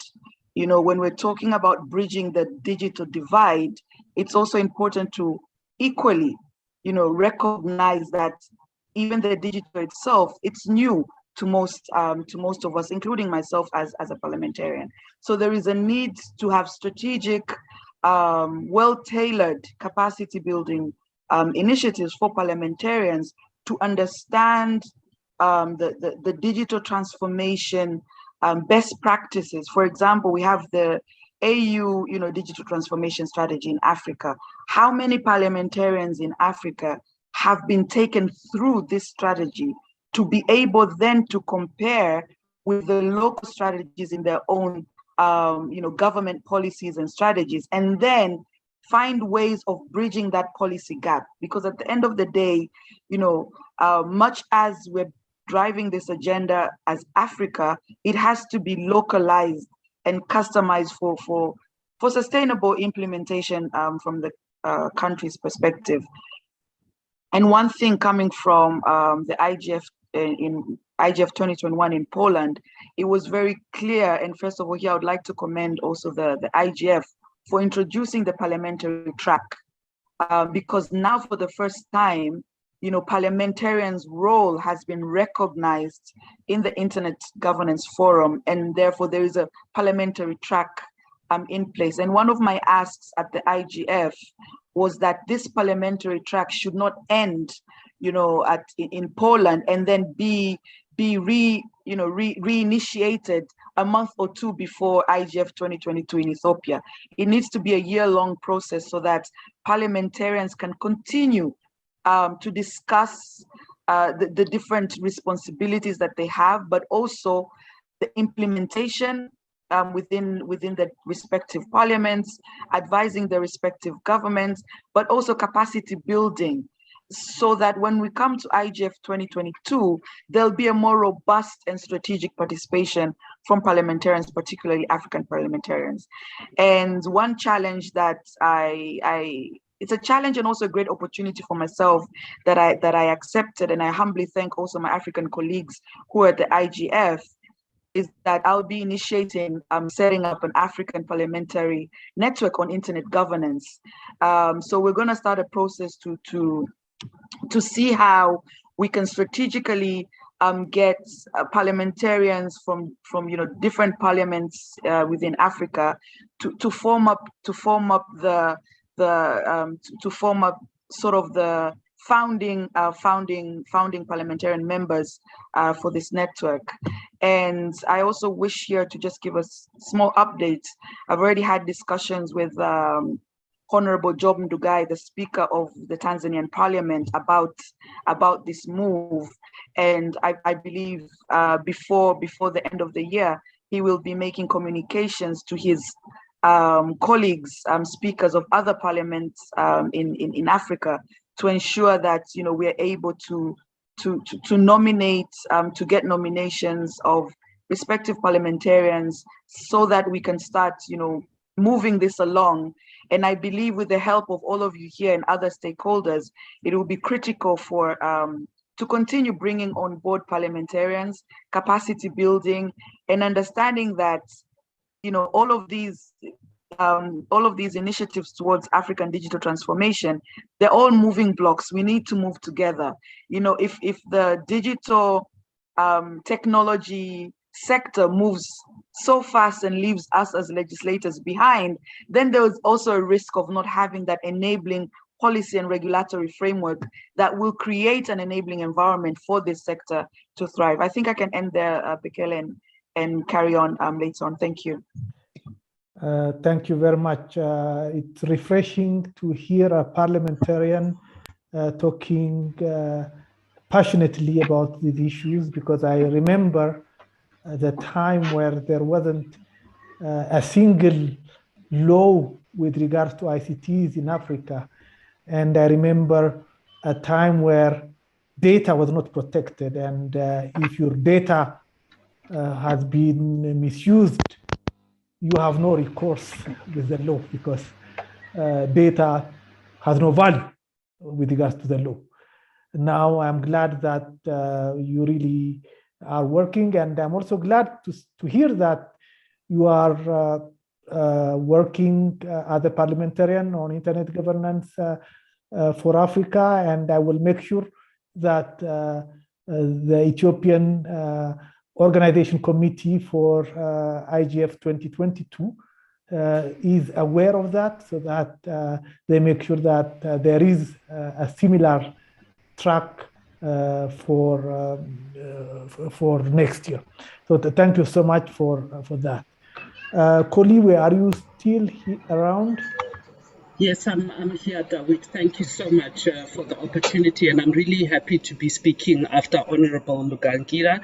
And also, my intervention is going to speak a little to a question or the comments that Nandipa made earlier. I think that just hearing all the speakers today, I think that the main challenge that we still have in terms of interacting with the digital transformation strategy, as what Nandipa highlighted, where she spoke about not hearing certain conversations being spoken about in terms of looking at COVID, because I think that there's also an acknowledgement by the panelists that we're now looking at recovery as opposed to the response, and with the reality of a continental free trade area. But what I see as one of the challenges, and I don't know whether the speakers agree with this, is that our interaction with the strategy, we do not seem to have a strategy around which ones are the priorities, especially when you look particularly at the critical sectors that are defined in the strategy. Some of them have been mentioned: agriculture, health, and I hear there was also quite a number that related to the governance aspects. But there's probably need for us to look at what the priorities are within the different sub-regions, for us to be able to then track in terms of, the progress that we're making within those critical sectors which have been highlighted. Then the second aspect that I thought that we probably would want to take a note of is the need for us, after having gone through this COVID-19 pandemic for 2 years, to reflect on the policy recommendations and actions that are in the strategy now, and also possibly the challenges and opportunities which are also highlighted, so that we are clearer about which actors and which institutions need to be supporting implementation or bridging those isolated actions from the different stakeholder groups. But I think that a common issue also for me was just the reality or recognition that the bigger or the biggest issue that we have still remains the digital divide. And I wanted to also emphasize that to Nandipa, to say that earlier, even during the official opening ceremony, there was also a recognition that it's not enough for us to continuously say that we have enough access or there's been an increase, but we should also be able to look at just the framework around the critical sectors in the strategy and be able to see the extent to which access in a specific sector, whether it's agriculture, the informal business sector, mobile money transacting, which will eventually then feed into the broader digital economy of the continent as we start trading. It's important for us to see the extent to which that access can be rated as meaningful, and for people to actually recognize that it is actually critical. Because the last intervention I wanted to make, which is also probably directly to you, Honorable Lugangira, is that I think the challenge that we have faced, and something that you want to take back when you caucus at a regional level as parliamentarian, is the siloed approach that we have to most of our ICT policies. So you will have ordinarily the ICT policy, the ICT portfolio committee, or the communication or media related one, very little of the e-commerce or business, business side of Parliament actually looking at the various aspects. So in going back or reviewing or trying to come up with a strategy around African parliamentary participation is to also recognize that particularly with this digital economy, the data economy, there may be need for Parliament to stop siloed interventions, no classification of more technical aspects to do with the regulation of the internet, to more intimate social justice issues that also affect the ordinary person, for them to understand that in the current situation that we are in on the continent, you can't be outside the digital, whether it's for public services, whether it's for your transacting, and whether it's for your communication. Thank you so much, Dawit, and apologies if I took too long. Thanks. Thank you, Koliwe. I think this was important and a good segue to my second question, which is on COVID. As the title of this session is Advancing Digital Transformation in Africa in the Face of Crisis, and I think it is about COVID-19. So I would like to ask to the panelists what the impact of COVID-19 in the implementation of digital transformation in Africa. When I say impact, it's not necessarily negative because it can be positive. So please, who would like to start?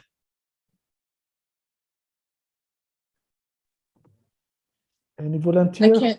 I can quickly say something about it. So like you mentioned. And then I see John Paul. Okay, so like you mentioned, there've not been entirely negative impacts of COVID on digital transformation, but you'd see to a large extent what we see as a spotlight.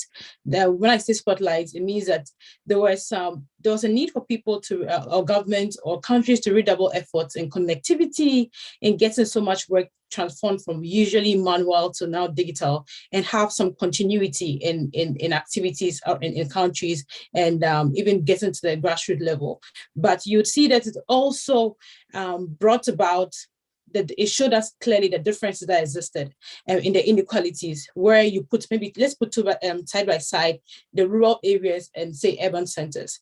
When we looked at what COVID taught us, it taught us that essentially we are still on this journey that we've discussed, but maybe it's quite far from it. There were areas where we're having issues with regards to affordability and accessibility, and you see people talking even about devices to connect, and even you come to the areas around the literacy for you to be able to work online, and even come down to content and language and how people are able to process and use information that were presented to them on a digital platform, even if they had connection or the opportunity to connect to. So a major one that you hear in rural areas will say just the access to devices, to content, to usage, essentially. Mostly you hear some of these things in the rural areas. And you hear also in the urban centers, people may have access, people may have devices to use, but then the affordability comes as an issue. And that is that's a huge thing, because there's so much economic impact for even government. And so if there was any intervention from the governmental level, it would mean that it would have a toll on other aspects. So what COVID did, the impact of COVID was essentially a blend of both the positive and the negative, but essentially teaching us lessons to be able to move forward. And when it comes to even something like a recommendation moving forward, you'd want to look essentially at what the issue is for, what the plan is for coming back, or the resilience, or like bouncing back when it comes to all these things that are happening. Is there, say, a strategy for recovering from some of these things?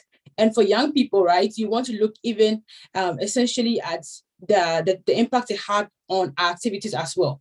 So I'm going to use an example that I saw amongst my friends and peers. You would see that people were talking about employment, and people were talking about issues when it comes to work, because you have to work to be able to earn a living, to be able to connect to a large extent in this part of the world. And because there are not so many things that are like given to you. Maybe some part of the world will have, say, some relief for connectivity and others, but we didn't have that here. And it got to a point where you would really, amongst the youth, there were like issues you were trying to solve yourself, but then that's something you have no power over, and you look to government to probably want to come in and do and work on. And one of those was like about the prioritizing, like maybe the taxes that people were looking at, and governments were seeking to collect because they probably wanted to fix the economy, and essentially also wanting to help people who were in need. I'm going to give you an example. In Ghana, we had a communication service tax that was at one point around 9%, and it took a lot of advocacy and a lot of work by people online and a lot of petitioning for it to be reduced. And you're looking at what that would mean for people who are connecting ordinarily. And you want to see essentially how government is able to gather such support when it comes to like going back on things that have been passed as policies, been passed as laws, and how you go back on this on the procedure to be able to give very fast action to. So those are some of the things that you see when it comes to the impact of COVID. And you also see that because you're talking about digital transformation and digitalization in general, one other thing that looks like a positive, I'm moving on from the negative part, or like the impact that was negative, to the positive part, was actually how we saw a very interesting trend of using technology to address the issue of underserved and under-resourced areas. I'm not going to say we are there yet, but in Ghana, one of the things that I saw that was probably very much impressive and so fueled by technology and in the light of digital transformation was the use of technology to address what I've just discussed. Areas where there were, say, difficulty in accessing, which are like remote areas. We have a company in Ghana that's called Zipline that uses drone services to be able to deliver medical essentials to places that were underserved and essentially understaffed, because people, doctors can't reach there. And from blood, from vaccines to all that, we saw that there was this ability to transport some of these essentials to those places. And you find out people were really appreciating what technology is doing for us, but then also thinking about how we're able to make this impact to reach a higher scale. Then I'm going to talk about also a very important point that I've been very much spoken about from past speakers, which is cybersecurity. Because most of the activities were moved online, you would see that people who probably were just digitally skilled and not digitally literate had issues, and that is not even outside people who are, say, tech people, because nobody essentially can control how much of an attack can happen to you at any time. So one of the issues that was there was the cybersecurity issue, and it brings us to the discussion around what, as a continent, our V is on a framework or a strategy to address cybersecurity issues. So essentially, these are some of the things that were spotlighted and the lessons that we had from the impact of COVID moving forward, both from the economic, the social part, through to what even binds us together now in the digital space, which is cybersecurity, and building an internet of trust so that people can feel like the internet and the space we are in now, which is running on technologies, is an extension of the offline world that we have currently. Thank you, Lily. Jean-Paul, then Honorable Lugangira, but try to be very concise because we have been told that we don't have a lot of time. Thank you. Thank you very much, David. And Lily, I think you've also made some fantastic points, which have made it easier for me, so I won't repeat what you said. But the first thing I will say is that we should recognize what Africa is doing positively already around digitalization. And a simple example I will use is that I think a lot of us here, we were at IGF in Poland, the way that COVID testing is done in Africa and the way that results are then available online. And not to criticize any other country, but I think that generally in Africa, this is done, and certainly I can speak for Ethiopia in Addis Ababa, it's one of the easiest places to get a COVID test, and then it is sent directly, either, and you have the choice, either to your mobile, to your email.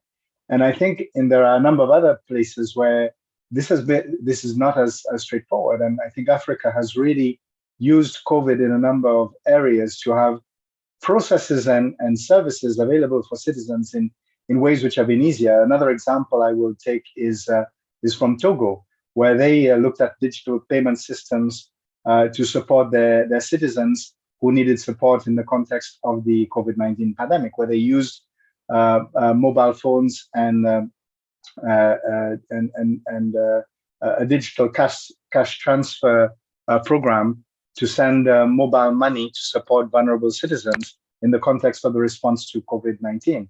So I think there's been, and we've also seen initiatives supported by ECA, such as the African COVID-19 information platform, which again was aimed at providing information in a timely basis on COVID-19 through mobile phones. So we can see that Africa has used a lot of these technologies to respond. And the biggest negative, I think, is the lack of resources and the impact that COVID-19 has had on the finances in African countries, and consequently, the ability to invest in new programs, in new initiatives, and investing in infrastructure, which is what we need a lot. A lot of this can be done by the private sector, but it has to be led by governments. And I think that fiscal challenge is one of the biggest issues. And I think overall, COVID-19 has demonstrated that Africa has less resilience in that sense, because we're not able to tap into large amounts of reserves, and therefore able to invest quickly in these new investments that can help change our economies. What we do very well is innovate with what we have, and I think that has been demonstrated. But we need to make a next step, which is really the investment for future economic diversification, and that I think is still not there. And I think COVID-19 unfortunately has made it harder. Thank you, Jean-Paul. Honorable Gangira. Thank you very much. I agree with all of what my fellow panelists have mentioned, and I just wanted to add very quickly the following. The first thing is, when it comes to COVID-19, I believe, just like Tanzania, other African countries recognize the sheer importance of school connectivity. Because I'll give an example. In Tanzania, we did not go through lockdown, but our schools closed. And when schools closed, private school students were able to continue with their education. Was somewhat, the disruption was minimal, because they were able to continue with their studies through using the different digital platforms available. But when it came to public schools, due to the connectivity issues in most of our public schools, the impact became, far wider and more prominent. So I think there's a huge need going forward for African governments and African stakeholders in this space to discuss the importance of school connectivity when it comes to also bridging this digital divide. The second issue that I wanted to highlight on, someone asked in the Q&A regarding digital service tax. It's already been established globally that digital service tax is important. However, it is how to get the digital service tax, because in the international tax system, there is the issue of taxation, corporate tax, and taxation of country of origin. So there's been a huge debate globally. And as I mentioned earlier, perhaps through this initiative and through the IGF coming to Africa and Ethiopia, how can we get more countries to join up on the OECD? Because OECD has come up with a framework whereby governments will be able to benefit from the digital service tax, but they need to sign up, and it will come into effect in 2023. But to this point, there's a good number of African countries that have not signed up on the OECD. The third thing that I wanted to quickly highlight is that, we talk about e-commerce, and most African countries already have e-commerce strategies in place, but we cannot achieve the full potential of e-commerce if we don't look at how can we formalize the informal sector. If I take the Tanzanian economy, for example, out of every 10 Tanzanian shillings that is circulating in the economy, 6 shillings is in the informal sector. How can we formalize this, the informal sector, and bring them to take advantage to the digital tools, etc. So I think there's an importance of looking at that, but at the same time, authenticity of businesses. There's a lot of issues with people experiencing fraud and being robbed and being cheated by transacting and doing business online. How can we secure online business such that we're then able to fully take advantage of e-commerce? The fourth item is perhaps there is a need to have a sort of helicopter view of best practice policy and strategy.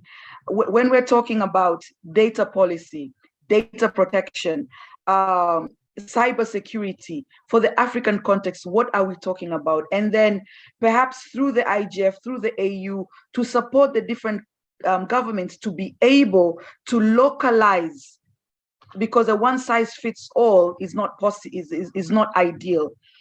Final thing, oftentimes which we tend to forget, is with the digital sector coming on board, with digital transformation, it has also brought upon a new kind of gender-based violence, online gender-based violence, which equally contributes to enhancing that digital gender divide. Like for myself as a female parliamentarian, daily, almost daily, I'm subjected to enormous, incredible amounts of online gender-based violence just because I'm a female parliamentarian. And what that does is, we talk about freedom of speech, but it has two sides. When I'm experiencing and I'm being subjected to online gender-based violence, it can easily make me, go into a shell. Thus, I'm not exercising my freedom of speech. But by doing so, it has an even huger impact, because as Africans, we want to see more young girls, more youth, more women coming to the policy space, coming into the politics space, so that we can get that 50-50, gender parity in women in leadership, women in politics. But if a young girl will see there's a parliamentarian and she's being subjected to enormous kind of online gender abuse, will they want to get into politics? The answer is no. So it has a huge impact. So when we're talking about digital transformation, we shouldn't also forget the impacts which need to be regulated. It's almost impossible to identify someone who is, attacking you online due to the number of identity issues, etc. But do social media platforms have a role to play? Should governments come into play? So we also need to look at all of those things. To conclude, as a parliamentarian, and as I said earlier, I'm going to be at the forefront in initiating and making sure that we have a strong, robust African parliamentary network on internet governance, so that as parliamentarians, we are able to take on our role and be central to ensuring that there is, sustainable development, digital transformation, internet governance. But to succeed, we need your help to be able to do that, and we need you to always include us in discussions and bring us to the table, so that we can create that holistic enabling environment for digital transformation to truly take place in Africa and to be sustainable. Thank you. Thank you so much. We have finished our time. Joshua, can you give us 2 minutes just for Clement to say something very quickly, and then we'll close the session? That's no problem, sir. You can go on. Okay. Clement, please go on. Just 1 minute, and then I need one more minute. Thank you very much, David. I think my understanding is that this session is to set a scene for the rest of the conference. So it's very, very important for us to scope the debate so that we don't take everything. This is internal governance meeting, and we need to be able to scope our role in this wide field of digital transformation. I have here some couple of points. We need to scope the concept of digital transformation. What do we mean by digital transformation? In other words, is digital transformation an end in itself, or it means something else? It's extremely important for us to answer that question. I think the question we should actually be asking is, digital transformation for what? Put within the content of what we have been doing all along. And giving answer to that, what are the implications of internal governance of that digital transformation for what? Now, there are three dimensions to the whole issue of digital transformation, the way I've just scoped it. There's what we call the digital infrastructure component, which is the hard part. We have the soft part, which is the use, the applications, the systems to transform economy, society, e-commerce, and so forth. That's the second dimension. And then the third dimension for us is the issues. The issues here are the issues of internet governance, internet security, cyber security, which is recurrent. The internet cyber security issue started at the very beginning of the internet and will be recurrent until long as there's internet. There's no end to it. The same thing is internet governance. The only surviving thing of the WASIS process so far is internet governance, which means that internet governance is a recurrent thing. It's a recurrent issue, which we will continue to address year in, year out, so long as there's the internet. So I think it's very important to take those issues into account. And finally, I don't know, David, whether you have posed the second question on the impact of COVID on the transformation, the digital transformation. My take on that is that the COVID, if it were happened some 10 years ago, Africa will have been a big, big mess. Africa will have shut down. I think we did very well, like the other part of the world, in order to use the technology we have, in order to continue to operate online. So that is one easy pick from the COVID so far as I'm concerned. The COVID also shows that Africa reasonably is resilient in terms of technologies. I don't think we did any worse. For example, my university, we didn't do worse than Massachusetts Institute of Technology in terms of using the technology to teach during the COVID period, which means that Africa's technology, digital transformation have reached a stage where we can use it to develop applications, systems. The issue is actually we are not using for those things. COVID have now prompted a lot of universities to realize that the technology can be used to support teaching and learning. And also on the infrastructure, there's a limit to which you can promote infrastructure development. We have enough infrastructure now to do a lot of things, but the problem is we are not using it to do more than what we are supposed to do with it. I think when we develop these applications, the year applications, the economy is moving based on that, it will drive a demand for more bandwidth and the infrastructure will be built. Is this the time for us to build those systems? And the internal governance implications of the deployment of those systems in our economy, in our education, are things that we should try and focus on while we scope into this digital transformation within the content of digital transformation for what, not for itself. Thank you very much. Thank you, Clement. Professor Zangira, I really have to close, but okay, 30 seconds. One thing that I wanted to say very quickly. Yes, very quick, is that we also need to find a way to advocate for participants on these online meetings to get some sort of compensation for data bundle. You know, the digital transformation and tools is bringing huge opportunities, but most people, especially in the rural and African countries, are not able to participate in these online meetings because they cannot afford to pay, you know, data bundle to be on a meeting for 3 hours, 2 hours, etc. So that's also something to think about. Thank you. Thank you very much. I think we had a very brilliant panel. It is a very vast topic.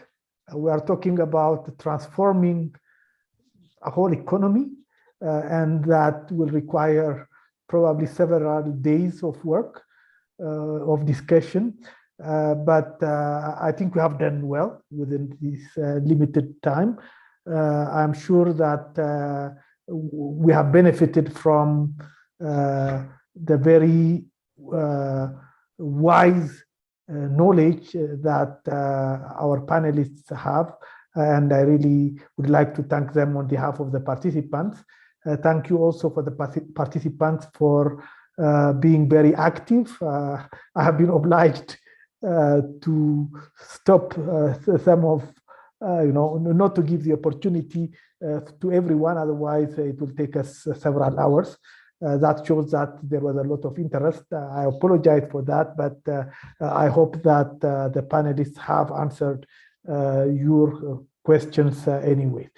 Thank you very much. I give the hand to Joshua, I guess, who tell us what's next. Yes, thank you so much. So we have another section after this. So we begin at the top of the hour, so anyone could take a breather and maybe stretch up self, and then we start by 12 o'clock UTC. Thank you so much. Thank you.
Hi, everyone.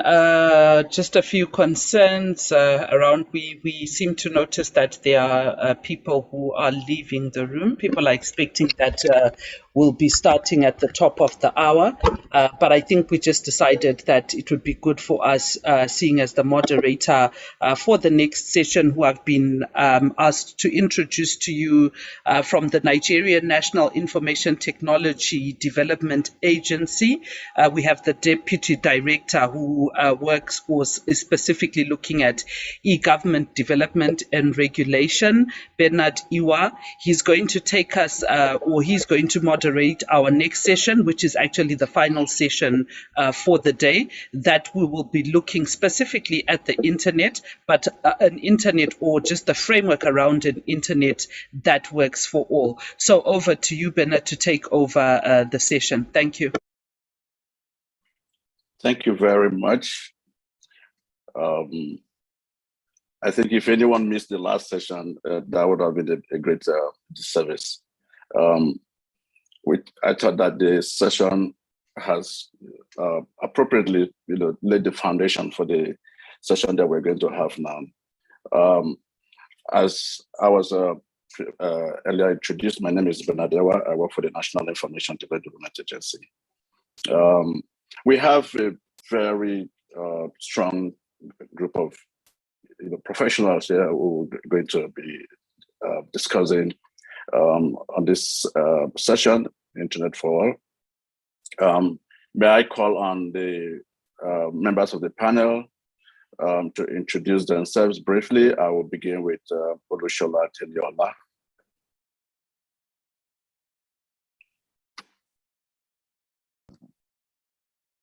Good morning to you. Can you hear me? That's the very first well. thing. Yeah, good morning to you all. I'm very happy to be here today. My name is Olushola Teniola, and I am the National Coordinator for the Alliance for Affordable Internet in Nigeria, and the immediate past president of the Association of Telecommunications Companies of Nigeria. Thank you for having us. Thank you, Olushola. Bumi, if you're there, could you turn on your mic and give us a brief introduction? Hey, hello everybody. Thank you so much. First of all, thank you yet again for the honor of asking me to come and speak in one of these just insightful sessions that we have. So I am Bumi Durawuju. I'll try and say my name properly, but the rest of you will get at me, I'm sure, as usual.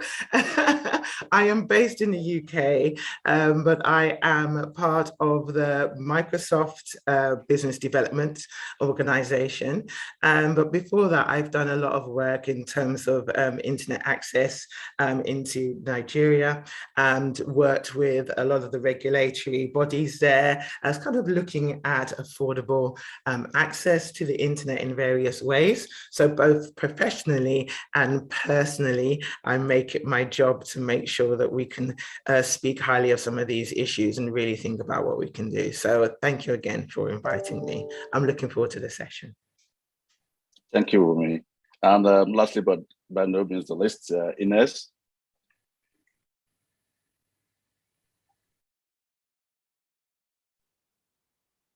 Ines will be joining us from Tunisia.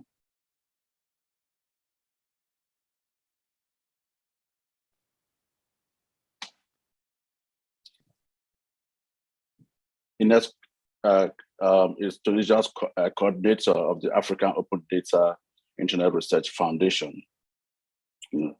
When she's eventually on, she would introduce herself, but so we don't hold up every other person. Now, the issue of Internet for All sounds very simple, but it's quite a difficult one to handle, you would agree with me, because it cuts across multiple jurisdictions. Just as you've heard during the last session, there were lots of very exciting contributions, some on the role of government, others about what Africa should do, where to focus on, to effectively, impact on the lives of its citizens. Earlier on in the year, during the Nigerian Internet Governance Forum, we made this topic, central to our event, and we looked at the issue of the Internet for All from multiple dimensions. We looked at it from the role of regulatory instruments. We also talked about infrastructure, adequate infrastructure or appropriate infrastructure, if you like, just as you've heard, several times during the course of the discussions today. And of course, where does capacity fall in all of this? There's been continued changes in the internet landscape, and it impacts Africa in different ways, from the rest of the world. So I would call on Olushola to set the stage. Olushola, there's we continue to see movement, towards increasingly, informalizing the formal sector, and the internet is at the center of this. I know your organization, which focuses on affordable internet. What would you say should be the right approach when it comes to the role of the internet in redefining the future of work for Africa? Yeah, thanks for that question. And I'll start off by some aspirational areas that in Nigeria we're trying to focus on. The Nigerian broadband of 2020-2025 sort of sets the scene. It's definitely is aware of some of the issues, and I don't want to dwell too much on the issues because I think a lot has been said around that, and it's easy to identify the problems, but it's much more difficult to suggest the solutions.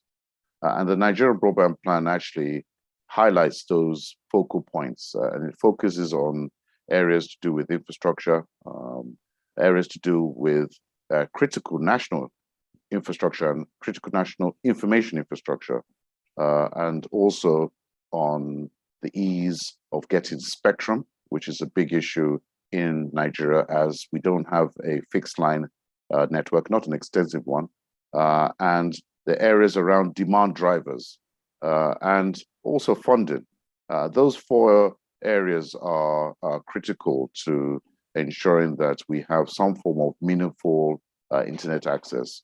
And what do I mean by that? It's essential that we all know, I think across the African terrain, that we have a deficit gap in infrastructure. And that's why we have these global giants who are trying to assist each government to try and close that gap.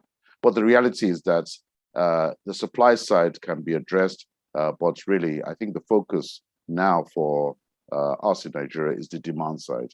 And the demand side speaks to the digital skills issue, digital literacy, and digital education. I think that we have identified the fact that there's a gender gap. The broadband plan speaks to address this. But when we look at the vast opportunities that are presented, and I think they are vast, we see a growing youth ecosystem, especially around startups. And I'm very encouraged by some of the work that's been done around the startup bill that's still due to be passed. And we need to focus on that because essentially what we have is that we do have infrastructure. It might be limited and there are gaps, and we know that we are trying to address those. But even where we have infrastructure, there is something called a usage gap. And that usage gap is sort of widening, and it's around affordability of accessing data. I think another speaker in the previous session spoke about the fact that there is this problem of having access to data bundles or affordable data bundles. And there's a reality. Doing business in Africa is very high. The cost is high. It's not like in other jurisdictions where they have an underlying platform that they can benefit from. So the issue around power, I have to state this here, power is not going to go away, or the problems around power. We've been trying to battle this for years and decades, and it's still an issue. Until we find innovative solutions around that, the cost of providing data will be expensive. And also the fact that now that we have this, I would say, pent-up interest in localizing content in Nigeria, it's very rewarding that we are now seeing transactions around data centers, and there's a scope for edge data centers to come into Nigeria. So there's been a journey, and I like to be positive because only 10 years ago, we never ever thought there'll be a neutral data center. Now we have several, and we have aspirations for more. And that localization of data will hopefully give a platform for those startups that are playing in the fintech, the e-commerce space, and other areas that the youth, the Gen Zs and Gen Ys and Alphas are really focused on. So I see some great drive in this. What this year has sparked a tremendous amount of interest in terms of VC, private equity, and asset management money. And I see that scope going forward because they realize what we need to solve, and we're looking for solutions around that. And I think that the one for government really And I think this is where the discussion should be had is, okay, how do we bring our citizens up to speed? How do we get them on board so they can use this internet not only to consume foreign content, but how do they develop local content to ensure that they are remaining productive? And then if they're productive, the outcomes, government gets taxes, and government gets taxes, hopefully they'll use that to promote services which are basic in nature in terms of health and other services. Even basic water, for instance, can be provided for. So that sort of ecosystem, and how do we build on that, is the focus right now, especially in Nigeria. And I like to stress that there are certain players in our ecosystem that are trying to address this. I won't mention names because it's not really fair, but I'm encouraged by the fact that the broadband plan is sort of a driver now and a catalyst to ensuring that we're all going in the same direction, to ensure that those that are not online, when they do come online, it's meaningful in their language and something that actually raises their communities above just being consumers of foreign content. Thank you very much. Thank you, Olusola. You've touched on so many critical areas. I'll get back to you later on. But let's be turned to Bumi. Bumi, if you can hear me. Yes, I can, I'm here. How would you react to Olusola? I love a lot of things he was saying. I was writing down loads. So he's probably gonna have to come off on mute so we can have a chat as usual. Look, I think I'm gonna pick up on a few points. All right. So from kind of like, it's weirdly, but I think you will understand when I say the sort of the outside in approach and position that I've been able to see, and kind of seeing what has energized people outside of the continent to look in and see the potential of the continent from a development perspective, from an investment perspective. I am going to pick up on what Olusola said about the youth that's coming up, the numbers, and this vibrant energy that we are famous for, right? But this vibrant energy that, if you actually start looking at data, is going to be the energy and the numbers and the people that are actually going to run the world as we go on in the next few years. And so this kind of notion around ensuring that we have got those who are coming up fully tooled up and powerful enough to operate is super important. And I listened to the previous amazing session and some ones before, and we have this ocean. It seems to be this ocean to boil. But I love the fact that Olusola did say that, we have come a long way already. We have really come a long way. The notion of having a data center where people are saying, yeah, you can keep your own data and not have to go and send that over to Europe, right? Because we can look after it better than you, is phenomenal, all right? We have gone a long way. However, the speed, and you hear me saying the same and time again, needs to be accelerated. And I think the acceleration is around what you talked about in terms of these ecosystems, right? Because I do feel it's these kind of like energetic balls of energy that have made the most impact and have got the biggest stories when you need to go and get help. So yeah, like we've got some of the fantastic hubs, right? We've got some of the great hubs that have been around for a while, right? But what did those hubs bring in? It brought up the startups, right? It brought up big names to support them, okay? It brought up people to come in because they knew the big names. You've got a bunch of hardware, then you've got a bunch of actually some access to the internet, and you then created this environment where you are starting to innovate for the country. Now, those that happened in small hubs around. How do we do that on a bigger scale, right? How do we do that on a bigger scale? And again, much like, again, Olusola, we know what the challenges are. Yes, the costs, the access, the data. And we have actually for many years talked about how we can how we can fix those, right? I was very much the early days of, oh, TV white space. Let's have a connectivity that's much cheaper than any other connectivity that we have there. You know, I'm not sure, I hope we'll do something, right? But that was an effort, okay? And that was a gargantuan effort that had me in and out of Abuja happily for a long time trying to sort it out. But this is like the quick stuff that we do. Is there something that's quick? Is there a way of using the technology to fix some of the things that we're trying to do? All right.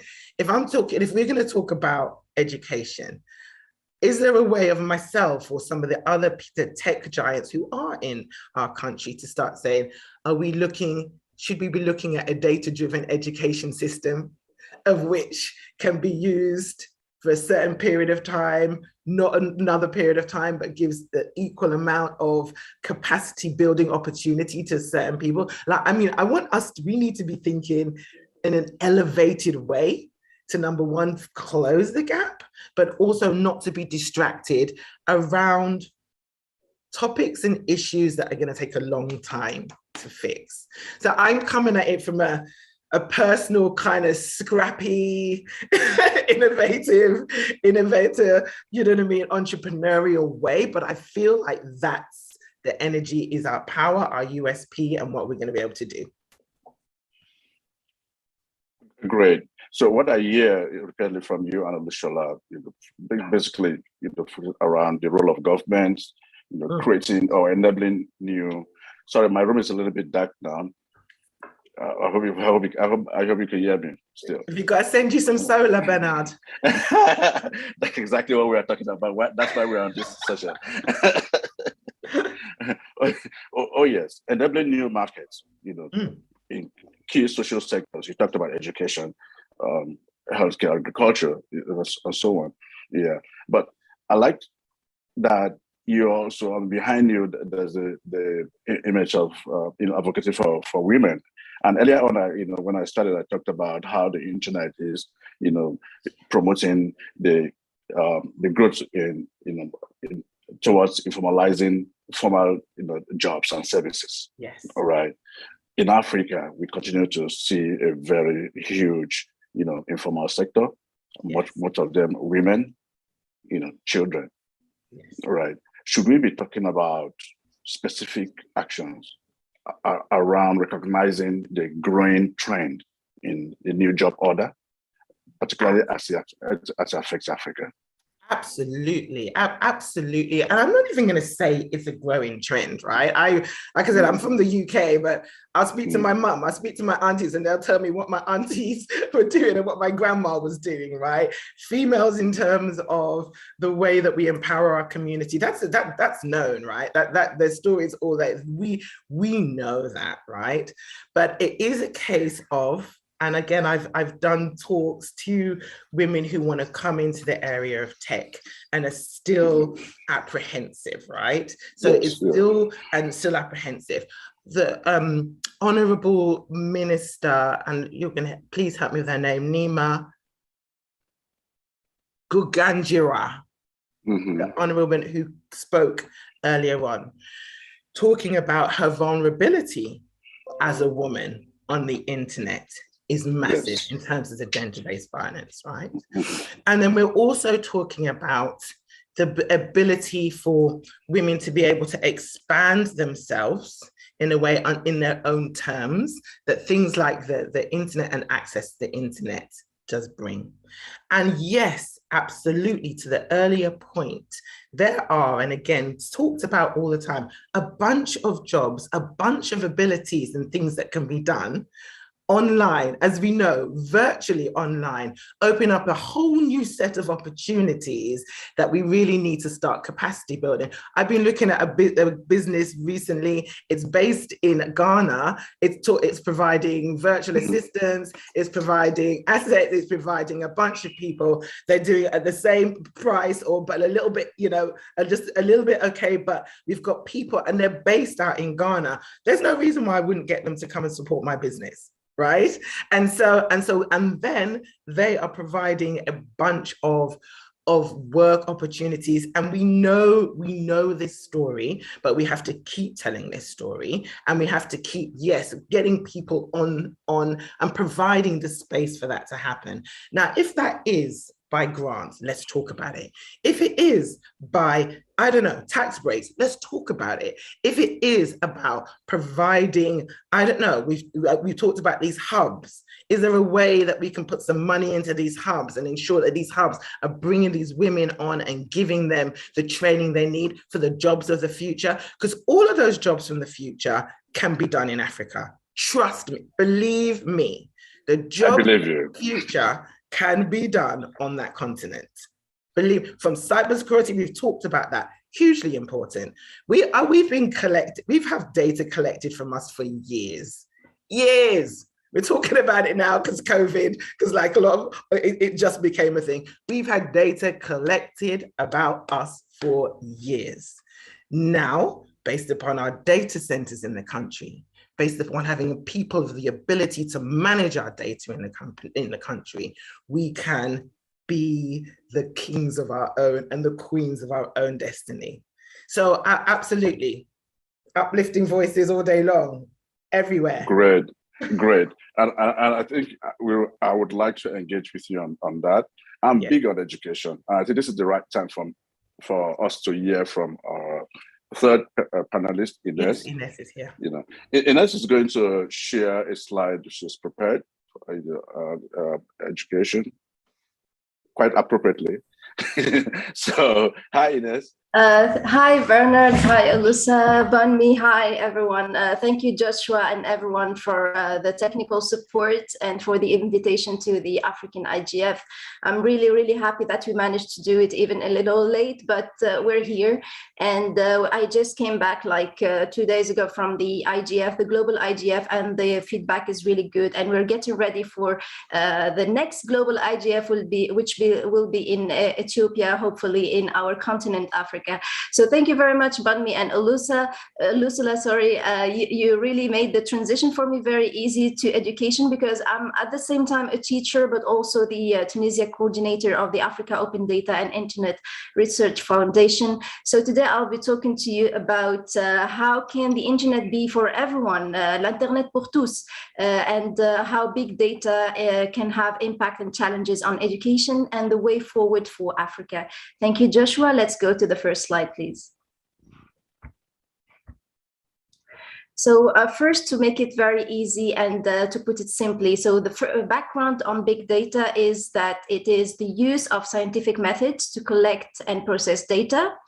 It is an interdisciplinary field, which we have, it is at the intersection of many fields, economic, social, educational, so many fields, so many interesting opportunities for Africa.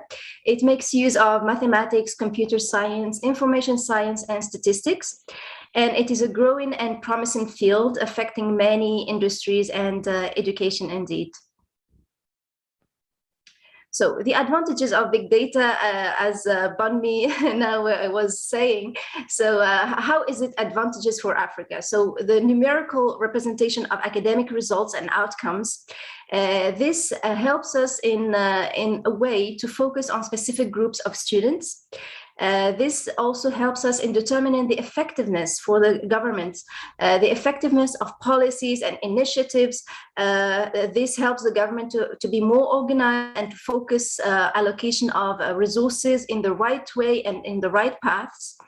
Big data also helps us in contributes to students' learning enhancement. This strengthens us as teachers and as students. It improves the effectiveness of test scores, data analysis. It helps us as teachers in tailoring the education and our lessons to our students' needs, their level and pace. As you know, our students are really not homogeneous. Each one of them has different needs, different levels, etc. So the big data really helps us a lot in tailoring our lessons. This helps in the parents also to be more involved in their students' in their sons or kids' education. And this helps in better assessment of quality education and also better training for teachers. So we can also help the teacher in this way. So the challenges now, Unfortunately, in Africa, we don't really have enough big data in education yet. In the Tunisian educational context, for example, the opportunities it provides can only be assessed judging from the use in other fields or other countries. And the fact of amassing data fuels heated debates on privacy policies, students and pupils' privacy rights, transparency, etc. And we have fairly limited technical capabilities, unfortunately, so far. So the next slide, please. Okay, so still there are some challenges, but there is a way forward for big data in Africa. So according to UNICEF, 60 million children won't have the opportunity to attend primary school by 2030. And 2030 is just right here. And the global rate of school enrollment has stagnated since 2007. We're not seeing enough school enrollment, which is exactly the opposite of provisions which were done at the wake of the century in the years 2000, etc. So what we need to do is first promote better data gathering, bear in mind the technicalities and also the privacy rights and transparency rights. Improve the effectiveness of technical measures. Big data should be applied for social and educational goods. Also, we must use big data for mapping every school and assess its overall performance. So that the schools have really international standards and they can compete with each other. We don't have really big differences between schools. Also, we must be working on agreeable privacy policies that balance between the advantages of big data while protecting learners' privacy. And most importantly, we must enlarge the stakeholder discussion and open up to the public. Also, we must focus on private partnerships to bridge the digital divide through big data. So this is the way forward that I am seeing, and I am suggesting for you to discuss maybe also with the many participants that I'm seeing now and the many names that I know. So thank you very much. This is what I had to present, and I'm open for discussion.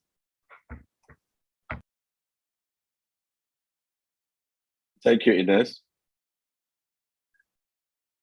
I'm particularly fascinated by this. Maybe at some point during this discussion, I would say one or two things about some of the work we've done in Nigeria, in the area of discovery of new data sets that can be impactful, in the area of education, as well as other social sectors. Yeah, but you talked about gathering data, and one of the things that the internet is doing for us is leading the way for us to discover new data sets, data sets that can be as impactful as primary data that is generated from education-based activities such as learning and teaching. All right. So in Nigeria, we worked on the mobile big data. Nigeria happens to be one of those countries with the largest collection of mobile positioning data, which is very useful in addressing providing solutions, to education and healthcare and so on. So the idea, of more African countries making considered efforts to utilize, emerging data, if I may describe it that way, would be very useful, to us. Now turn back to Olusola, because you talked about education,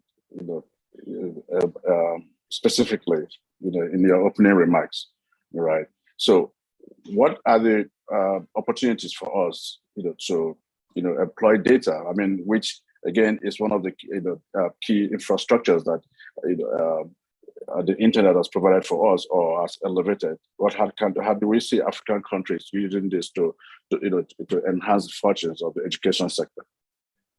Yeah, thanks for that question, Bumi. And I know that you're a NITSTA, so this is a very topical issue and subject matter for yourselves. But if we just turn back to Nigeria a bit, and I like the presentation made by Esther from Tunisia. I think that's really apt, big data and education. I think generally we all have to agree that getting robust data in Africa is a challenge. I mean, that's why we have a lot of the big consultants doing some specific projects work just to try and collate and analyze and understand the data.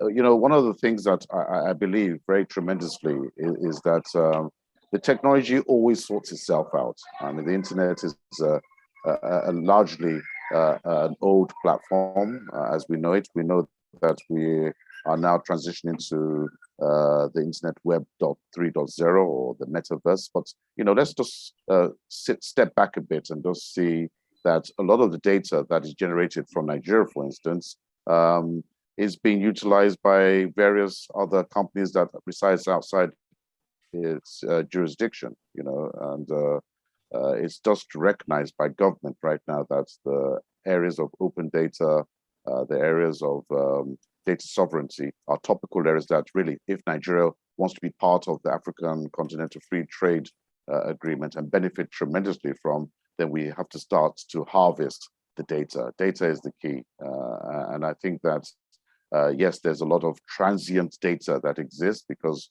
we are a large mobile device market. And a lot of our communication is done over the mobile telephony infrastructure.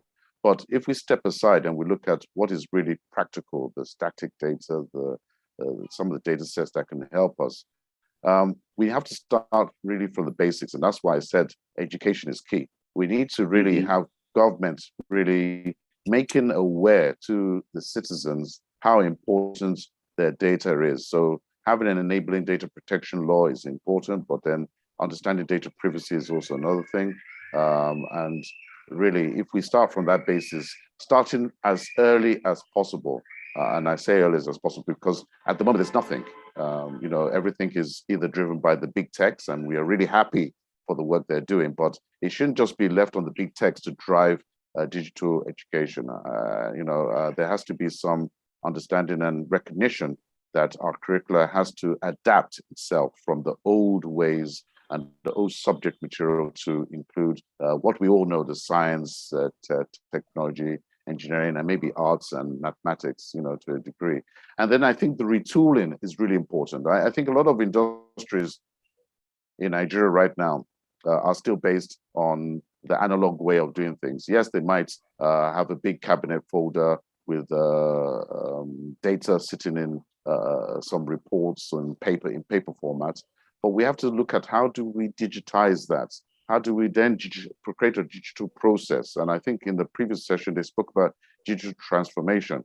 That is a journey. And I think in Nigeria, we're just starting. There's just little small steps appearing, and it's starting from the MNCs, that's the multinational corporates, who are then training their employees. And yes, that would then trickle through into other parts of various multi-sectoral industries. But if we go back to the education sector, I think it needs almost an overhaul.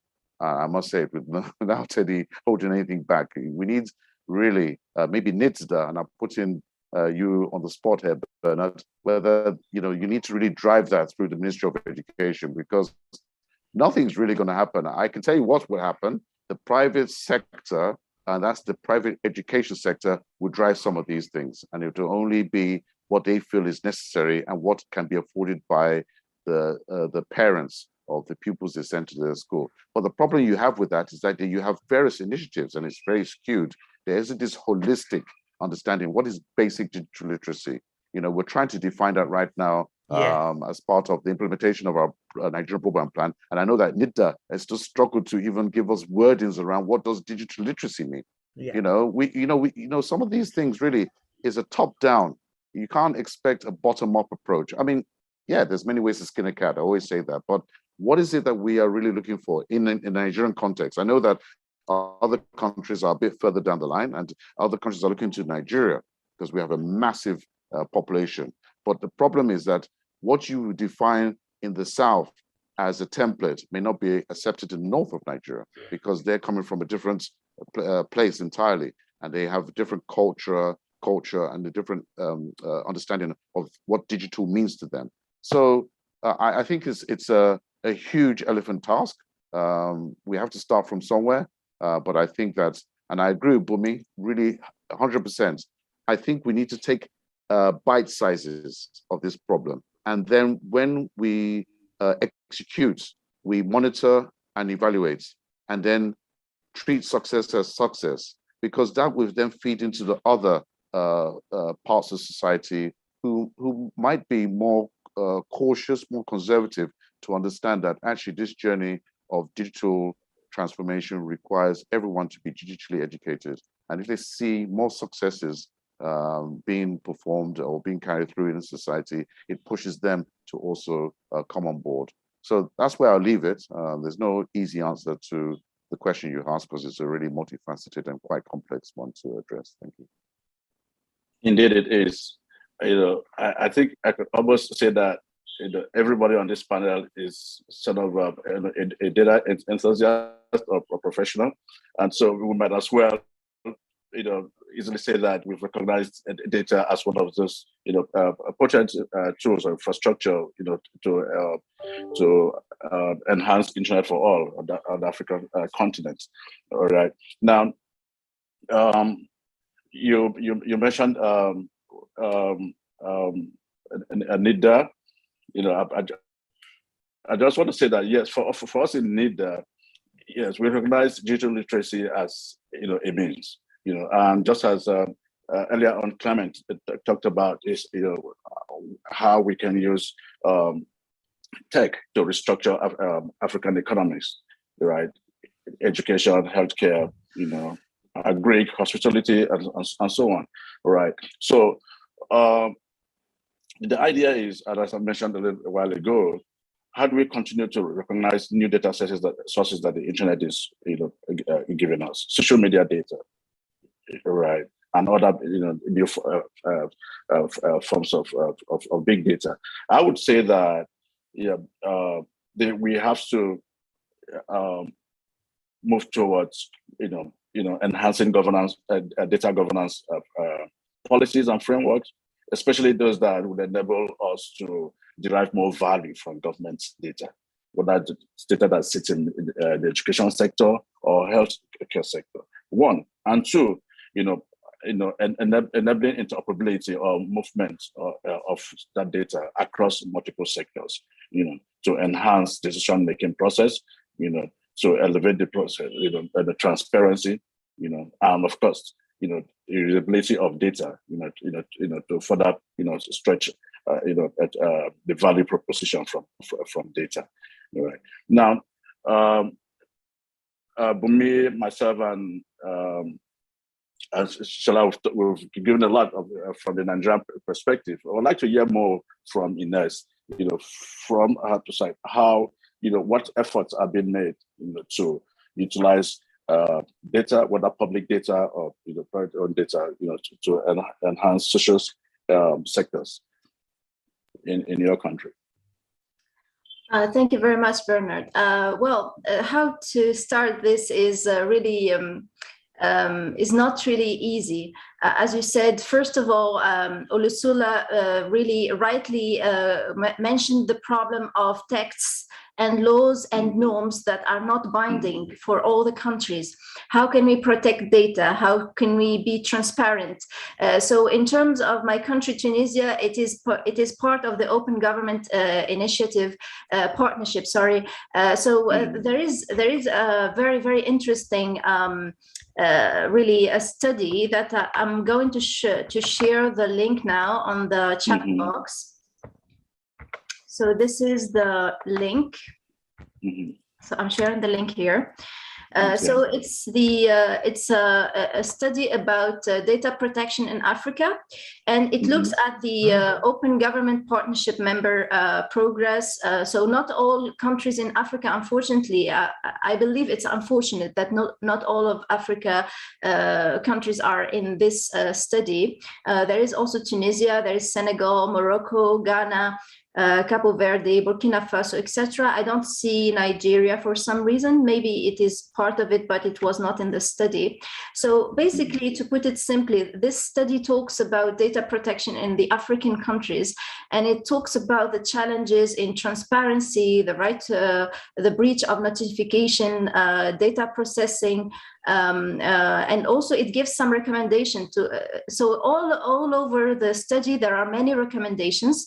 But still, the problem is that all this is from an individual standpoint. It's not really binding. It's not really a law. How can we make these laws binding and all of the African countries not only abide by it, and but also contribute and step up to the plate?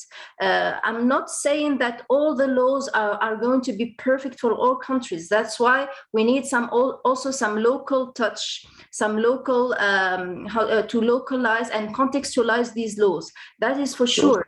But how long are we going to stay this way? We are, of course, all of us, we've heard for the past 3 or 4 years, we've been talking about GDPR, the General Data Protection Laws in Europe.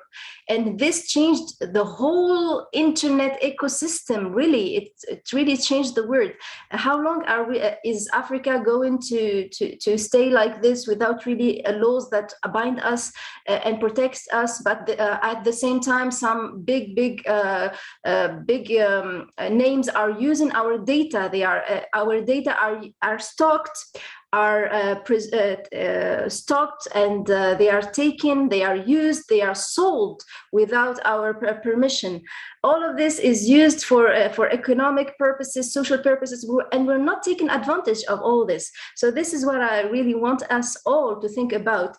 And maybe the sooner the better. We must really have some online or in person. It's not really a problem, but we really must speak about open data and how we must use them for our benefit, for the African countries' benefit. So this is my take on this. Thank you, Bernard. It's such a great question. Thank you. Yeah. Thank you very much. I think at this point, Bernard, can I jump in? So much. Okay, please do. But yeah, sorry, you wanted to say something. Carry on. Yeah. After you, we'll probably have there'll be lots of comments and perhaps questions from the audience. But you go ahead, please. Yeah, no, I can see the chat is on fire there as well. What's going on? It would always be with this topic. Just do you know what? I'm just seconding and thirding everything what Ines has said and Olushola. And you know, I stand by what my head statement was, which is that our data has been out there for a long time, and you've articulated it well. It's where it is going, right? And who is using it. And we have known that for a while.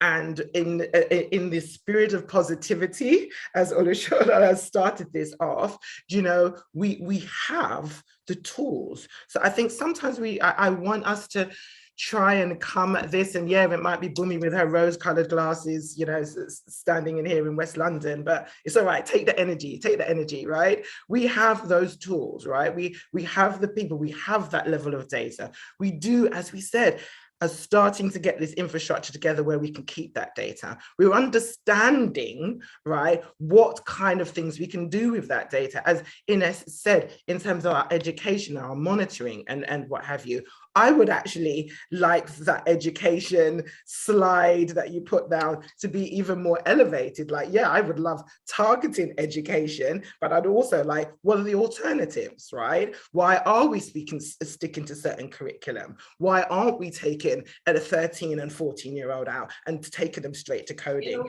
My 9-year-old at the moment, nightmare to get her to do maths, but I say in that case, go code, right? Why are we just not going straight there? One of the things we've always talked about is our ability to go, to jump, to leapfrog, to be quick, to be quick.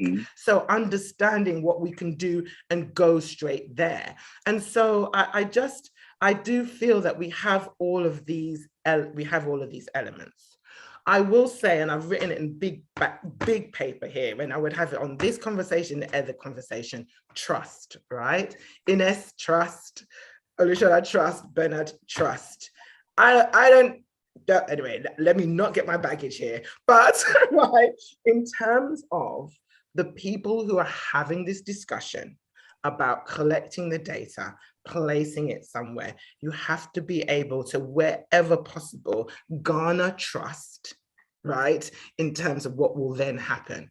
And to be honest, that trust has to come with a level of humility. Okay, I went this week alone, the amount of apps that I have been forced to put my personal data on because I needed to go from A to B to C. I haven't got a clue where it's gone from. Yes, it had the GDPR tick box. Yes, it had all of this stuff, okay? But I don't know where my stuff has gone. But to survive and all the rest of it, I've had to do that. But I want us to come in with our eyes open when we're solutioning this.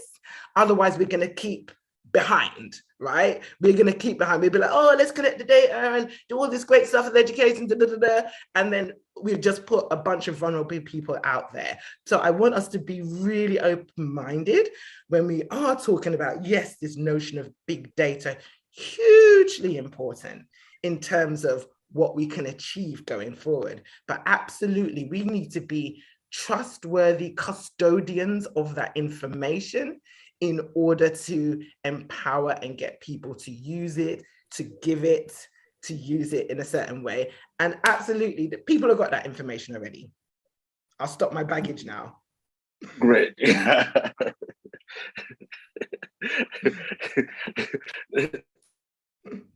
Thank you very much. So what I've been hearing all afternoon, we need more innovation around, public policy, recognizes new opportunities offered by the internet or in the internet, to enhance, social justice, access to, social, services like education, all right. But we also need more purposeful, leadership in terms of policy innovation.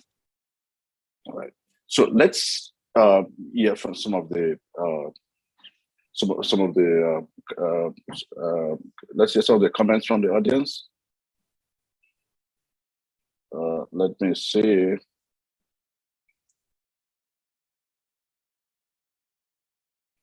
If you want to ask a question, you can also just raise your hand and you'll be acknowledged.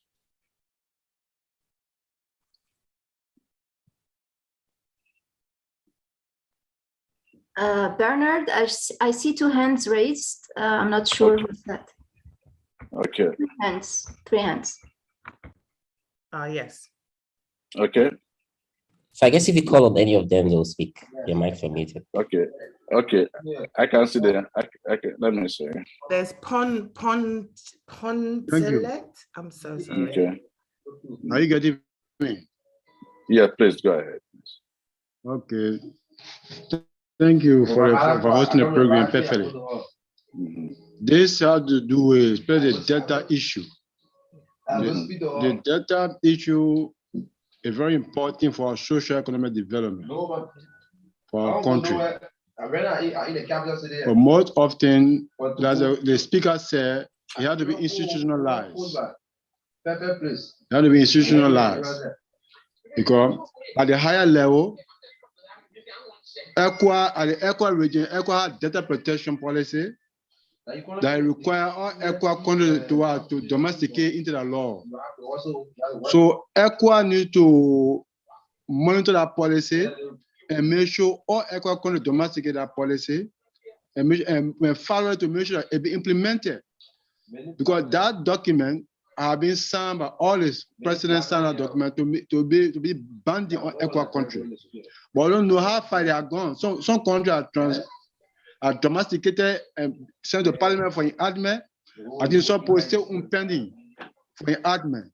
So ECWA to ask the African country, the ECWA country to make sure how far they are gone the data protection policy and make sure it be implemented. So that will be fine. Okay, thank you. All right. So he talked about institutionalizing data, particularly taking advantage of the ECOWAS protocol. Please, the next commentator should make it brief. Just ask your question or keep your comments straight to the point. Okay, can you hear me? Yes. Yes. Yeah, so my name is Sam from the Abuja in Nigeria. So there was something that Mrs. Bomidoro Oju raised, which I think is very important that we note, and it's about trust of our data. We can see that in Africa, we still don't really give as much attention to the security of our data. And you will notice that because we haven't really invested much in security of our data. We see that many companies in Africa as a whole depend on foreign security services, foreign companies to even secure this data. So we have to look at how can we keep this data inside the country by using or by investing in cybersecurity solutions that come from inside Africa. And until African governments and big investment come into the cybersecurity space in Africa, Nigeria, for example, we might still have this issue of not being able to be trusted with data from Africa. Thank you very much. Thank you very much. I didn't get your name, please. I said Samson from Africa and from Nigeria. Okay, thank you. Yes, so his comment was on trust. Quite a number of countries in Africa are taking steps or have taken steps to enhance the quality or enhance security, of persons online, through building trust systems. PKI is one of those infrastructures that is becoming more common in African countries. Yeah, but the trust issue goes beyond technology. It goes, it has to do a lot, about building capacities of citizens, to become more aware of the opportunities as well as dangers that present, from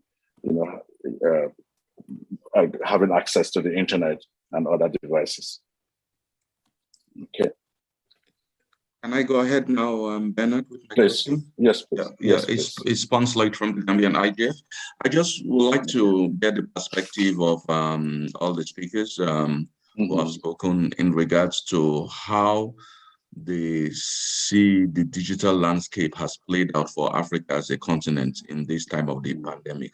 How will they rate us, and what do they think we can do better continent? We have seen basically the United Nations Secretary General talked of this as an apartheid that affected the continent. We have also seen that a number of countries have on a red list. Because so I would like to know how well we have. Thank you. If I got this question, it's asking us about our view of digital landscape in the era of the pandemic. Yes, sir. Okay. So who wants to go first? I'm happy to say a quick one. I'll try and keep it brief. I think it's twofold, right? I think because we all have been forced to access virtually, I think there has been this kind of like moment of like, oh, so actually we can find people on the continent and people on the continent can find us. This is not to say that this has not been a hard thing, but the pandemic has had people I know from the UK saying, I'm going home, go home and work from there back into their areas. That was a moment for some people, not myself, for some people of liberation. So there's that piece. And then there is the piece, and I've talked about this before, about this kind of democratization, right? And everybody's talked about this kind of evening out of I think visibility of people globally. I think that certainly happened too. I do, however, and as we all know, and then also the stories and the knowledge, right? There's been a lot of knowledge share that I feel that the pandemic has brought about. Really, there's people that will talk about economies of different countries now. They will talk about who has what opportunities, way more than they would have before the pandemic. And all of this, again, with my rose-colored glasses, is a good thing. But it also has it's highlighted the gaps the overused word. It's highlighted the gaps, but again, not necessarily a bad thing. When you've got the highlight, you know what we need to fix. Okay, and then I do think that we could be a little bit more vulnerable as well if we're not thoughtful about how we sort of move forward post-pandemic. But loads more. But please, I'd love to hear from the other panelists. Great contributions, honestly. I just want to add before I yield to the next panelist. What I see a lot is an increase in labor mobility without necessarily moving from your location, but the jobs are flying all over the world, right? And Africa is not left out, so there's more opportunities to be engaged in international job, from Africa, and I think we should be recognizing these possibilities more than ever before. Yeah. Yeah. So can I Ines, what's your take? Well, thank you very much, Bernard. So I'll answer this question and also the other questions that I'm seeing on the chat box. And also I see some Francophones writing some questions on also Nuvu asking for to speak. So you will have the ability to speak in a minute. Vous allez parler dans une minute.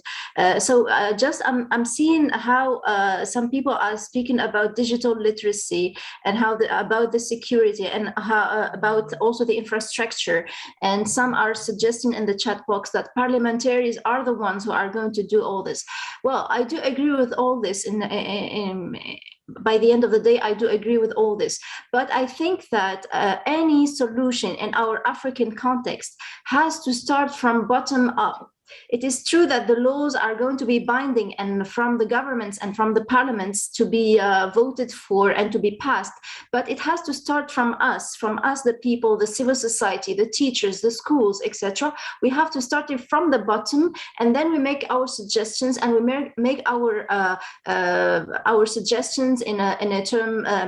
Some countries in the Latin America, they even suggested a bill of rights in the and some bills really which are binding, and they were adopted and voted by parliaments. So I think that we should start from there.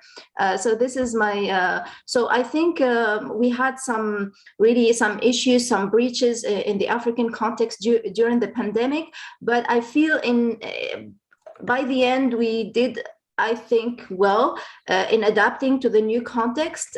So this is to answer Poncelet's question, and thank you, Poncelet, and hi. Great. Olusola?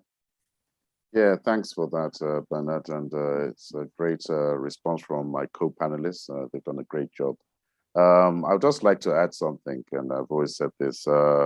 If COVID-19 did one thing, it shook everyone around the world. I mean, we had a lot of doubters saying that the internet wasn't ready, and then COVID-19 happened. And then the work from home basically was forced upon us. It was forced because if there was an option, people would still want to go back to the office.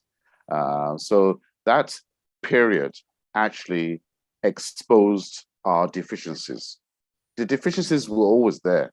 And what are the deficiencies? Both in infrastructure, both in regulatory, both in our laws, both in our environment were exposed. Because it was exposed because those countries that were slightly far ahead, and they're mostly in the developed side of the equator, they took advantage of the fact that they had already had systems that were prepared to be online.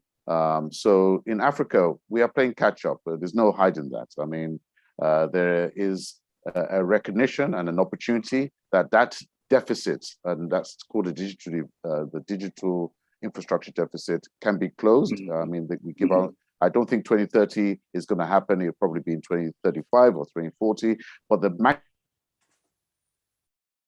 magnitude of that internet, we say globally, it represents $428 billion worth of opportunity. That's a huge amount of money. Across the globe. And then when you think of it, a large portion of that will actually be in Africa. So it's a great opportunity to say we're exposed, we need to do this, that, and this. now we need to see, and that's what we're seeing. We're now seeing those international organizations now focusing on how they can allocate that amount of money towards closing the gap, as we keep on, it's an overused term, but closing that gap. But I think what we also has seen is that it's highlighted that the digital literacy needs to be solved. No one's talking about that. We're talking about the hard part and not the soft part. And I like what you said, Bernard. You're right. So this COVID-19 has exposed the fact that Africa has talents. We have talents is not a geographical thing. It's everywhere around the world. And what's happening right now, which is something we have to be really concerned about, is that you're now having an opportunity for those that are able to now take advantage of those talents that seek an economic value. And the economic value is now causing a cost of labor to increase. That's knowledge cost, because the talent is being fought over across globally. So what you would naturally see, okay, the Asian tigers, they've been the manufacturing part of the world. You could consider that Africa has the soft skill talent.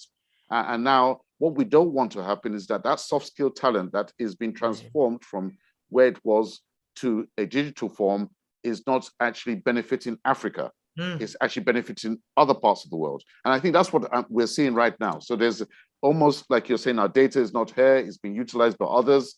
We will have now human beings and their skills also and their talents not being used for the advantage of Africa. And I'll leave it for that, because that's going to be not only a bottom-up issue, but a top-down issue. And actually, it threatens many governments in Africa, as you've seen what they're doing with social media and how they're reacting to this change, which is a serious disruption because it's a generational issue.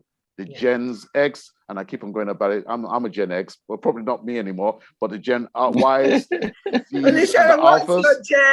Well, who knows? Right Gen now. I'm just mixing. I'm a Gen X. And I'm not saying it's too late for me, but definitely people who are not Gen X's, they're fighting the younger gens. I'm not fighting them. I'm actually, trying to influence and support them. But that's a reality in Africa. So there's a confusion. And I think that dialogue, that engagement has to happen sooner rather than later. Otherwise, others outside Africa will take advantage of that opportunity, and then we'll be left behind again. So yes, there's a catch up, but we need to be much more expedient in our transition. Thank you. May I say a quick thing as well? Yes, ditto, plus one plus everything as well. There's a conversation to be had around all of this. The Gen thing is really huge, okay? And the social media thing really huge. That's a whole nother set of conversations, right? As a mother of four, which I proudly say, from ages 22 to 9, and so all the Gens, I don't even know what Gens there are. Their access and knowledge of the continent is out of this world, and they are here in the UK. And that is through their phones, okay? Through what's going on all of these social media spaces. Their capacity, from an education capacity, we've done what we have to do here, we've done what we had to do back home, and that's fine. Their conversation is one where we need to start listening, right? So next time it may be, it's not even a side, it's the point. Internet for all, right? That's what we're talking about. I would love to have those voices here because they see things very differently. I can imagine my kids will be here just going, what's your problem? I don't even know what the problem is here, right? For certain things, right? In terms of every element that we've talked about. Privacy, they're the most open, transparent people that we've seen ever, okay? Protection, they protect themselves in a different way. Vulnerability, they're vulnerable in a different way. Their ability to problem solve critically is out of this world. And really, really important. So I think when we're trying to work out the solution, so this is a high level thing, I would love, the IGF and all of this stuff to get those voices in, not just on a little youth panel and what have you, but in every area of these conversations, because I promise you, they will be coming at it from a very interesting angle. And it will be to the point, just like, yeah, I asked my daughter, so I keep going to daughter, please get your writing right. She's like, why? I type everything. And she was like, I was like, please, you've got to write. Why? I type. I said, okay, you got to spell. No, then I'll just ask the phone to do it. So it's, you know, it's chaos, but actually this is the way we're talking about. And this is the speed of iteration that we need to understand, then our legislators need to understand, policies makers need to understand, and that's kind of the area that we need to be thinking about. So back to whatever great says he is today. Yes. That's a conversation for another day. And I have a 23-year-old in the UK, so I understand what she's going through, and I have some little ones as well. So it's very multifaceted.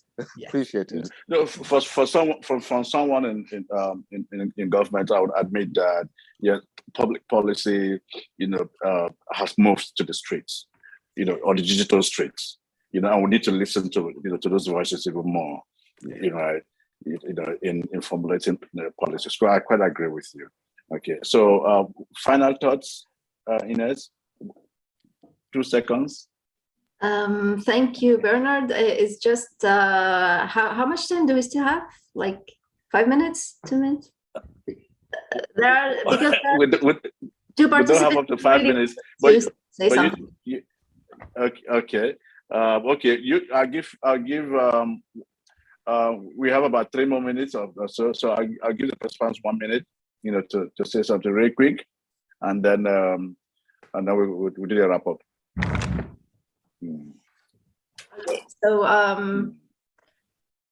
Okay, so thank you very much, Bernard. Thank you very much to all the panelists, the speakers, for this invitation. I'm really calling for a virtual or in-person meeting on open data and big data, and how we can take advantage of this for the African continent, and how we can step up to the plate, all of us, and discuss this. We need to discuss this at the civil society level, academia, and also we must have and invite government officials, so that we are all on the same page, and we can do something in terms of legal framework and regulations, so that we do not copy what is done in other continents and in other countries, but we have something localized and contextualized to our system and to our continent. Thank you very much, and really I learned from all of you. Thank you again. Thank you.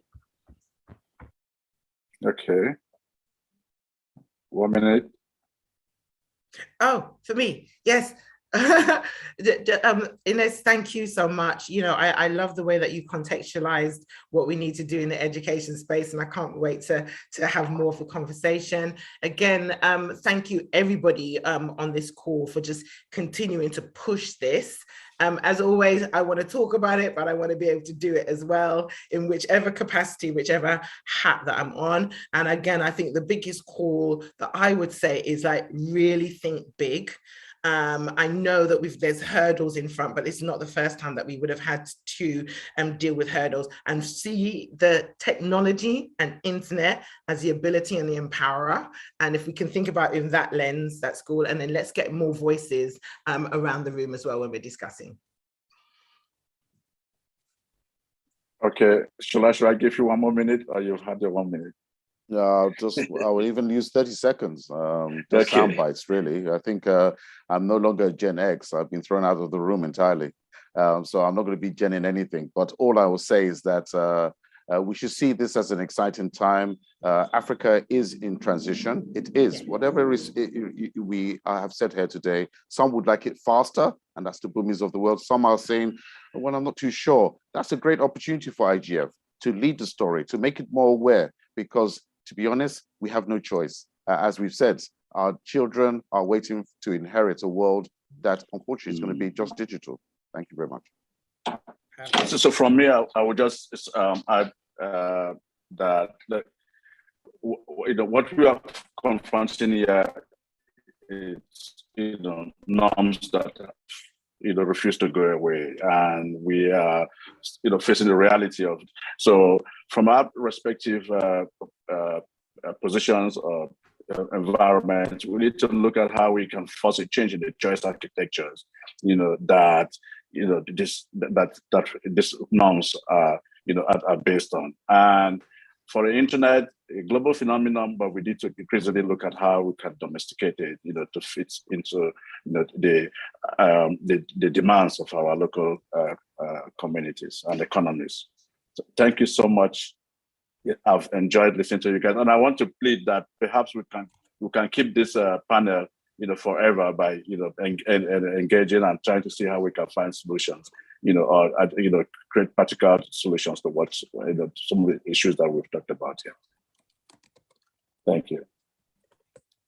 Thank you so much, sir, for the section. Thanks so much to Bumi. Thanks so much to Lucia. Thanks so much to Eunice. It's been nice hearing all of you speak about the internet for all and how we can make that possible.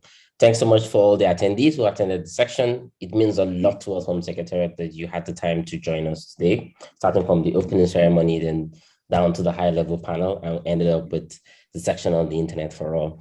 We will continue this forum tomorrow, and love to see you tomorrow by 8 a.m. And do have a nice day. Thanks so much all, and thank you for your time. Thank you. All right, thank you.